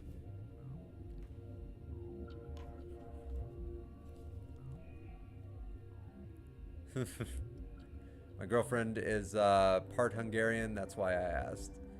Oh, okay. Rented it from the video store all the time when I was little, back in the 80s. And when another store was selling it, I bought it. Yeah, like the times I find very obscure things that you never really see, I always get really excited. My name is Shepard. I remember I was super excited when I found a VHS release of the old BBC Hitchhiker's Guide to the Galaxy. Because I remember loving that when I was younger. And then when I got a little bit older, I found like a classic release of it, and I was so excited, and I immediately bought it. And I'll keep that till the day I die. So like, yeah, when you find like a really classic old thing, and it's such a good feeling, isn't it? What do you think about Glass Onion? I didn't like it as much as Knives Out. That is a random shift in the topic, but luckily that is something I am familiar with. Glass Onion I really enjoyed. I think the first Knives Out was better. You were taken but Glass Onion was good. Like, it wasn't bad. But yeah, the first Knives Out, oh, lightning in a bottle. Phenomenal story, phenomenal characters, phenomenal setting. Second one, they tried really hard to recapture the magic, and it was fun. I think I got it when Hollywood Video. Oh, Hollywood Video. That brings back some memories. Oh, I remember riding my bike to Hollywood Video. Hollywood Video used to have, I think, Game Crazy inside of it, right? They had a game store inside of it, and I think it was Game Crazy. And I remember I used to ride my bike after school to the local Hollywood Video to stop at that Game Crazy to get video games all the time. And I would also just pick up an occasional like VHS here and there. Oh, I loved it. That's bringing back a lot of memories. I have some classic things you cannot find anywhere cheap that I got at those old used like stores like Hollywood Video and Game Crazy. That people sell on eBay now for like $300, $400, and I got them for like $5 back in the day, and I still have them. I love it. I'd love owning the early Top Gear tapes. I am aware of Top Gear's existence, but I have never seen a single solitary thing of Top Gear. But I'm aware of its existence. That's like a car thing, right? Never been much of a car guy myself. I was like, I love this movie, I'm so buying it. Yeah. Oh yeah. That's how I was when I found the VHS of the old Hitchhiker's Guide. I was just like, I love this. This was amazing. There's an emergency elevator out by the trams. It's always fun to find like obscure things that nobody around, that nobody you know has ever really heard of, and you're like, this thing is so good. I've got work to do. It's what got me into cars. Yeah, I've just never been much of a car person myself. Hell, man the perimeter. Like, I'm very grateful that I have a car. But I can change the tires on the car. That's about it. I am not car savvy.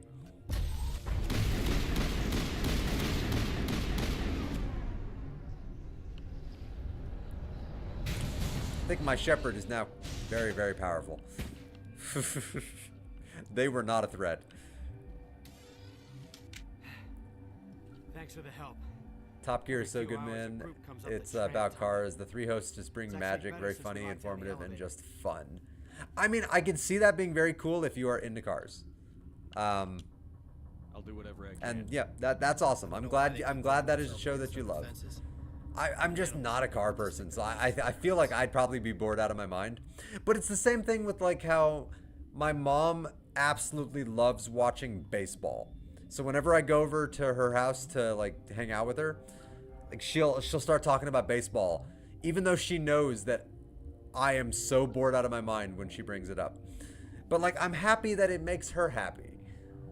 But like, I just have no interest in it. And it's the same thing with like cars. Like, I'm just happy I have a car. Like, but yeah, I have no interest in knowing anything more about cars. It's just not a topic that ever really appealed to me. They had like 2-hour specials around the world. They went to Chernobyl. That's actually really cool. A little crazy also, but that's really cool. They went to freaking Chernobyl? What the hell? Why? Why? What did they do?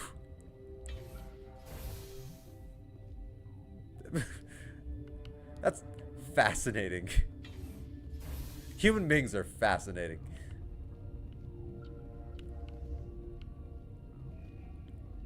Yeah, they're a bit messed up in the head. That's crazy. Like, that's the most apeshit thing I've heard in a while. Like, to film a car show, they went to Chernobyl. Just drove around Chernobyl. All right. Okay. I hope it was a lead-lined car. God.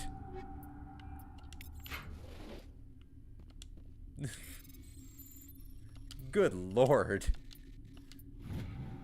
I don't care how much money I might make off of something. I don't think I'm driving around Chernobyl. I don't think I'm doing it.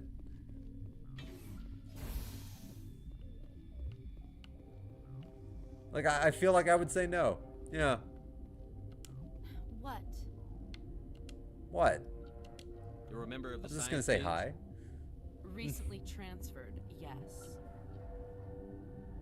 Well, this is a very lovely woman. What do you do here? Molecular genetics. I specialize in biotic enhanced allele-specific hybridization. Well, that was over my... Actually, it's not over my head. I understood exactly what that meant, so I'm not going to say that was over my head. Yeah, okay. Goodbye. Sorry, I'll leave. Then I will return to my meditations. Oh, yeah. She didn't care about me. All right. Oh, my boy. Oh, I love Elcor so much. I think they are the coolest. Uncertain. I welcome you.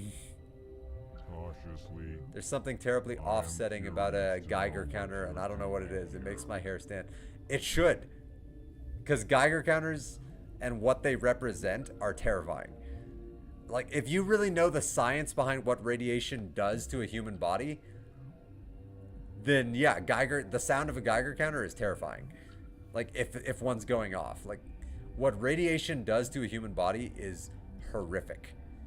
And absolutely something that everyone should be terrified of. It's maybe the most unimaginable way to die, radiation poisoning. Oof, scary. I heard there were some problems up here. Furtively. There's a really good movie I loved that I watched recently, where the movie ends on a bit of a haunting note involving radiation poisoning, and it just really stuck with me. Where I'm like, oh, like it had me in tears at the end. Like, that is tragic. That is tragic. Oh God. I don't want to say what the movie is now because I just gave a big spoiler, so maybe I'll mention it in the future. But I just gave a big spoiler to the fact that something really dramatic happens, and I don't want to spoil it if you haven't seen it. So, damn it. I'll have to just somehow find a way to bring it up in the future without pointing out what movie it is. It's a newer movie, and I thought it was really good. It's a quieter movie, but it's a really... Yeah, that was my bad, Mathana. I fully admit I made a mistake there. But I didn't spoil it. I just spoiled it before I had the chance to say what the movie was. And now I can't say what the movie was because I've spoiled it. So hopefully you just discover it on your own. But it's a really thoughtful, introspective space movie. Of course. I watch so many space movies. I mean, I watch everything. You know, I'll watch rom-coms. You know, I'll watch silly little slapstick comedies. Like, my favorite thing just happens to be science fiction. Let's have a look. But I watch everything. Regretfully, most of my like, I'm a big sucker for a good romantic comedy. I was raised by a single mother who raised me on romantic comedies. So yeah, give me some classic Meg Ryan any day. Alright, what do you have for sale? You don't have any of the licenses, and that's what I really would want to buy. Kicking ass on money, and I probably could sell enough to get myself a Spectre weapon when I get back to the Citadel. Do not look up Space Movie 1992.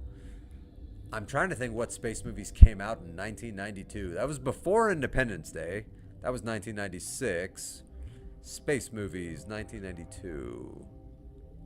I can't think of any space movies that came out in 1992. Huh.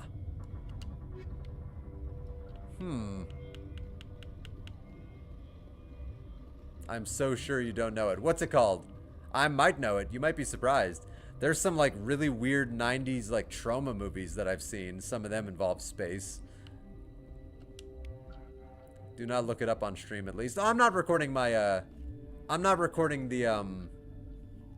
my computer's capture anyway. I'm recording just the console's capture. So even if I did look it up on stream, like nobody would be able to see it as long as I didn't like say it. Oh, you'd be banned. Okay. Fascinating. Jesus. Okay. Good to know. I'd be lying if I said that didn't make me very curious, but good to know. Good to know. All right, let's go down to the quarantine and the barracks, because I think if I don't go down there first, I screw up my ability to go down there later.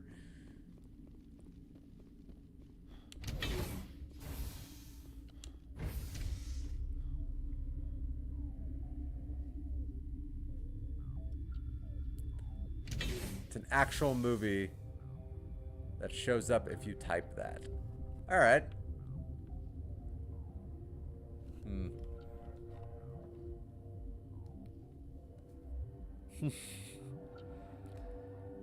I'm curious. All right, The Little Fox. I'll leave that one open because I want to remember that one. And I have to admit, the little cartoon art of the fox right there, that's super cute. I can't deny that. Like that is adorable looking. Looks like the sweetest little fox. All right. Oh, right. I turned off. Whenever I'm not actively using the internet, I always disable the internet so the battery lasts longer on this. So I always have to remember to turn back on the Wi-Fi. But I just instinctively, without even thinking now, I always swipe down and just immediately click off on the Wi-Fi so that the battery keeps going longer. 1992 space movie.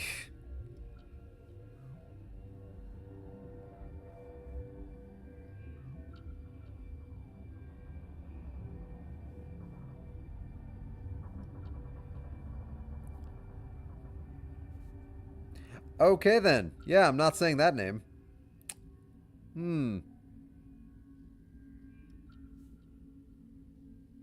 Fascinating. Is that as offensive as it sounds?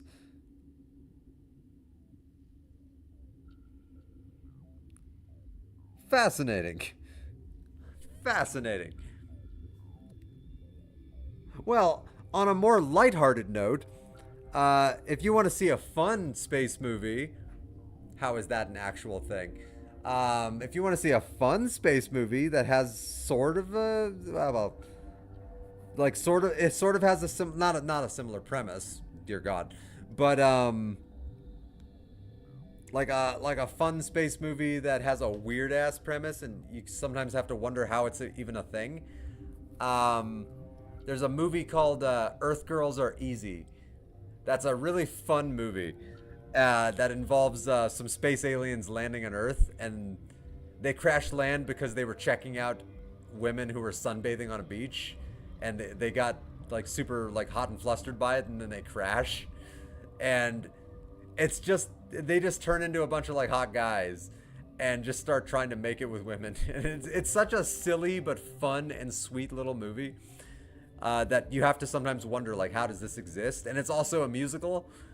It's so weird. It has Jeff Goldblum and Gina Davis and Jim Carrey and one of the Wayans brothers, and it's one of the weirdest movies I've ever seen. But it's fun. So like on a happier note than the thing I just Googled, which anyone watching this, don't Google that. Don't Google that. Yeah, when I was a kid, we had a lot of mom and pop video stores before Hollywood Video came in, so they sometimes had some unique movies. Oh yeah, where I live, unfortunately, we didn't have any mom and pop video stores. I wish we had. So when we got a Hollywood Video, it was kind of the only game in town. I mean, we had a Blockbuster, but they were very corporate and only ever got the big stuff. They never got any of the obscure things. But Hollywood Video always seemed to get a little bit of everything, which I found very exciting. But yeah, we never had any mom and pop shops. We never have anything good up here. Like, we have no bookstores up here besides Barnes & Noble. Like, literally, we don't have a single bookstore where I live. Not one, except for Barnes & Noble. So no mom and pop bookshops, and that makes me sad. That makes me very sad. That dear God killed me. Yeah, that Google search killed me. My God. Jim Carrey, I have to see it now. Yeah, Earth Girls Are Easy. I think it came out in 1986, and it is a trip. It is a weird movie, but it's a fun movie. It's one of those movies where after you see it, you have to ask yourself, how the hell did this get made? Like, it's weird, but I love it. Like, I love it to pieces. It is absolutely just a joy to watch.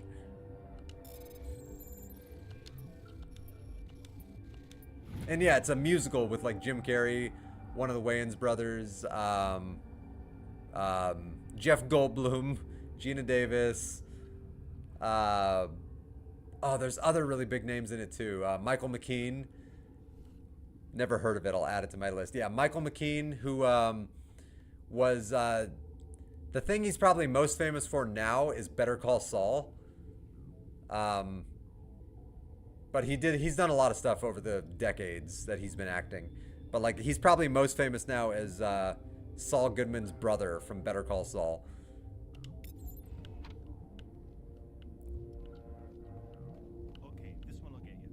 I love Better Call Saul. Okay, yeah, then Chuck. Chuck from Better Call Saul. He plays a stoner surfer. A very different character from Better Call Saul. He is not even remotely the same character. He plays a stoner surfer dude in Earth Girls Are Easy. He's a very different character. Poor Chuck. Poor Chuck. I never hated Chuck. I didn't like Chuck, but I didn't hate him. Oh, like, I felt sorry for Chuck. I thought he was such a tragic character. Like, I felt bad for him more than anything else. Hated him? I hated what he did to Jimmy, because he was a bad brother. But I didn't hate him, because I don't think he really understood what he was doing. Like, I really don't. Like, I don't think he knew just the effect he was having on his brother. Yeah, I hated his actions. Yeah. Like, but I didn't hate him. And then in the end, especially, like, you had to feel sorry for him. When you could really see how broken of a human being he was. Like, that was tragic. Oh, and he had pushed the only person away that would have been there for him. Like, the only person that probably could have saved him at the end. And he pushed him away. Yeah, he did not deserve what happened to him. That broke my heart. That legitimately broke my heart. I need to know more about those things. Like, what happened to him. Ooh, tragedy. Ragni? That's preposterous. Like, that was haunting to me, what happened to him. When that episode was new, like, when suddenly the season was over and I had to wait months to see what happened, like, I was just speechless. Like, wow, they just went there. Okay, that just happened. Whew. But yes, Michael McKean, the actor that played Chuck in Better Call Saul, plays the dumbest stoner, like, surfer pizza California dude that you've ever seen in Earth Girls Are Easy. Like, you would not even know it was the same actor from his acting. He's so different. Yeah, a lot of people had that intro music as their ringtone. It's so good. Where did they come from? That intro music is some of the best intro music ever. That show is one of my favorite shows. Better Call Saul is very high on my list. I liked it better than Breaking Bad. Shut up! God, you want to get us killed? Like, Breaking Bad was a great show. Better Call Saul, I think, blows it out of the water. Like, in terms of quality. It has better writing. It has more nuanced characters. It has better character development. I think it's just a more interesting show. Oof. I know it's an unpopular opinion for me to say that, but I think Better Call Saul is far superior to Breaking Bad. I preferred it too. Nice. Yeah, Nacho. Nacho was amazing. Nacho was one of the most interesting characters in television. He went from just the new, like, seeming like punk to being one of the most likable characters I've ever witnessed. I was rooting for Nacho. I was rooting for him so hard. Oh, man. I need to know everything about The tragedy of Ignacio Varga. I told you all I can. Yeah, what an amazing actor. We brought the Rachni back from the dead. Oh, he was in Far Cry? That's awesome. I didn't know that. I've never looked up his IMDb before. That's awesome. That's really cool. I'll be leaving. Well, I know he blew me away with his portrayal in Better Call Saul. And also, all the characters in Better Call Saul, like the legacy characters, I think were better in Better Call Saul than they were in Breaking Bad. So, you know, Jimmy obviously got the character development and nuance that he needed to really let the audience know how he became that clown that we saw in Breaking Bad. But Mike, what they did with Mike, ooh. Oh, yeah, freaking Huel got character development. I never would have imagined that. But what they did with Mike Ehrmantraut in Better Call Saul, Mike's first episode, his first real episode in Better Call Saul made me freaking cry. I never would have imagined that watching Breaking Bad. But his first big episode where they get into his backstory in Better Call Saul, I cried. It moved me to tears. It's like, oh, wow. Okay. Mike is now precious to me, and we need to protect him. Mike went from just being like a really badass character that I thought was awesome to being a character that I truly just like loved. You're not part of the crew. I'm not part of the crew. I'm part of my crew, which is a different crew. Call me Shepard. I'm a Spectre. Yeah, Huel Babineau. There aren't any He got some character development. I wouldn't say he's one of those characters that like got a lot more, but like, you know, he got stuff. But like, yeah, Jimmy and Mike got like, they just became so much more interesting once their characters got fleshed out in Better Call Saul. Everything they did with Gus, his story is just so much richer with everything they did in Better Call Saul. Everything they did with the lab makes the lab so much more interesting in Better Call Saul. Hell, the stuff they did with the cartel, ooh, so interesting. Mike's backstory added more to his already legendary character. His story not only added more, it made him sympathetic. Like, he was already likable. He was always likable. But he was likable as just being a badass. Like, but suddenly, once his character had context, he was just likable. Like, not just for being a badass. Like, he was relatable. You cared about him. Like, it was a whole different thing than just thinking he was awesome. Like, his character became heartfelt. Like, his story became heartfelt. I still can't believe how great of a story they told with him. Oh, it still blows me away. I always saw him as a no bullshit straight killer, and I loved him for that. And in Better Call Saul, they showed us how he became that way. Yeah, and everything that they showed was such a logical progression to how he became the man that we knew him as in Breaking Bad. Like, it all makes perfect sense how he became who he became. And I love how he became that person. It worked. Alright, I think this might be my last character dialogue here, and then I think I'm going to have to call it for the day. I got an early morning tomorrow, and I got to lie down. I didn't mean to bother you. No, you did nothing wrong. I was so sad in that one episode. Yeah, I know exactly what you're talking about, Mothi. And I wasn't sad, I was pissed. I I know what episode you're talking about, and I was mad. Like, I was just pissed. Like, that shouldn't have happened. Yeah, I was sad, sure, but like I was mad. I was like, that's what happens? F you, show. Like, are you kidding me? What happened to these people? Like, that's how it went down? No. I have a non-disclosure agreement. I shouldn't It discuss was with Ramadan for anyone me. I was outside of the fasting, company. and you finished the show in 1 week. You are a binger. Oh, I slowly watched that show over the course of its 6-year run, and I feel like that was the right way to watch it because I got to savor it and I got to really sit with it over the course of years.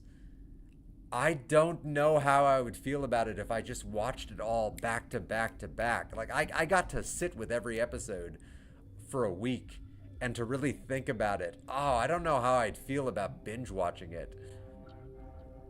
Oof. I mean, I'll binge watch it now, rewatching it, but that's different when you're rewatching a show. Oh, okay. Okay. I don't think I've ever binged a new show like that. Like, I've binged shows that I've seen before like that. But a new show, I try to space them out so that it lasts a while. Like, the last show that I had to force myself to not binge was that one show I mentioned to you earlier, Midnight Mass. Because I knew it was only one season, and I was really just, like, hooked on what was going on. I was, like, enthralled that I forced myself to not watch more than one episode a day, even though I could have watched the entire series in one sitting. Like, I forced myself to, like, all right, I'm going to sit with that episode, and I'll pick up the next episode tomorrow. So that way it would last a little longer. I binged Stranger Things when the new season came out, and that's it really. Not until Breaking Bad I did that. Okay. Some shows are not meant to be watched back to back to back. Well, for me, I can't do that really, because I feel like it's important to kind of sit with an episode of something to be able to process it. If you watch too much of something back to back to back to back, and it's the first time you're ever watching it, maybe this is just my opinion, but it feels like you're watering down that content so that it all kind of blurs into itself. So it almost becomes less meaningful. And this might be my opinion, but if you watch too much new stuff back to back, it feels like you're kind of missing a lot. You're kind of doing yourself a disservice. But that's just me. If you say it's good, then I'm all for it. Hey, just because I like something doesn't mean you'll like something. So never take my word for it, but, like, you know, give it a try, and then if you don't like it, that is completely fine. Like, just because I thought something was amazing does not mean you will think something is amazing. Like, everything is always very subjective with people. So, you know, it's a show I loved. That is all I can say. Only series I was able to do it with was Rose of Versailles, or Versailles. I'm guessing Versailles, and I just read it as Versailles. And even then, I still took breaks. Interesting. But you're going to, because I might. All right, I'm gonna end the chat here. I'm gonna end the conversation with this doctor here.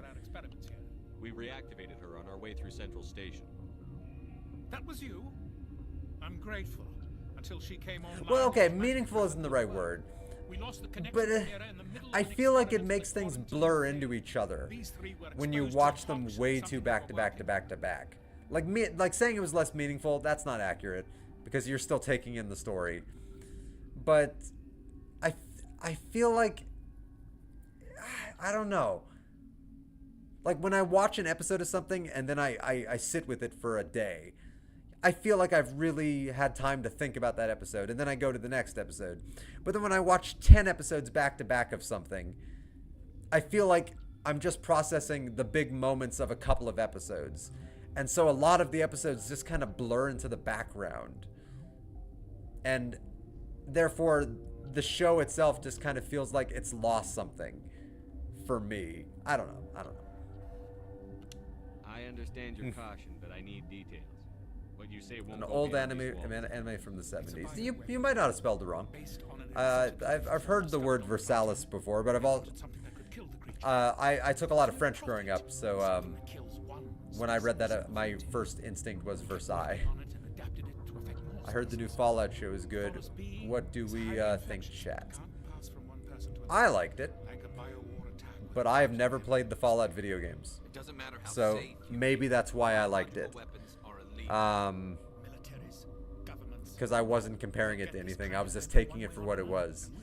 I've seen the Fallout games played on speedrunning channels like Games Done Quick and ESA, but I've never played them myself. Never got around to it.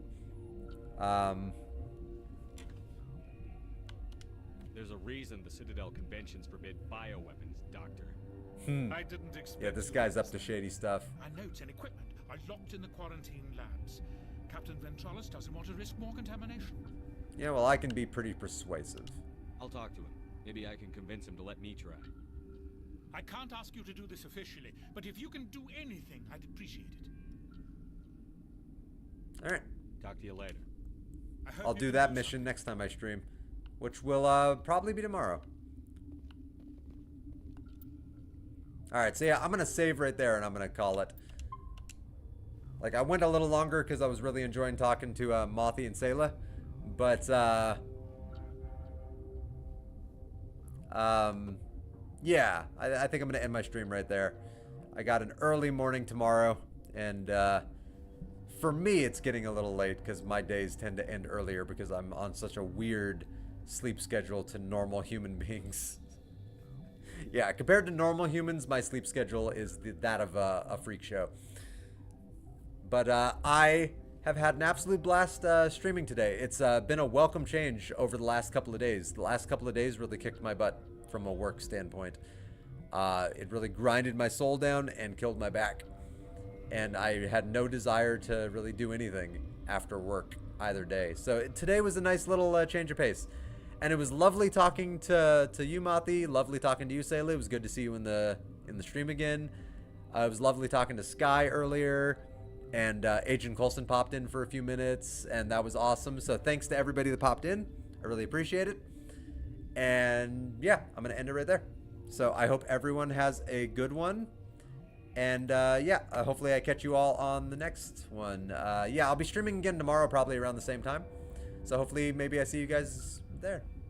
But yeah, hope you all have a good one.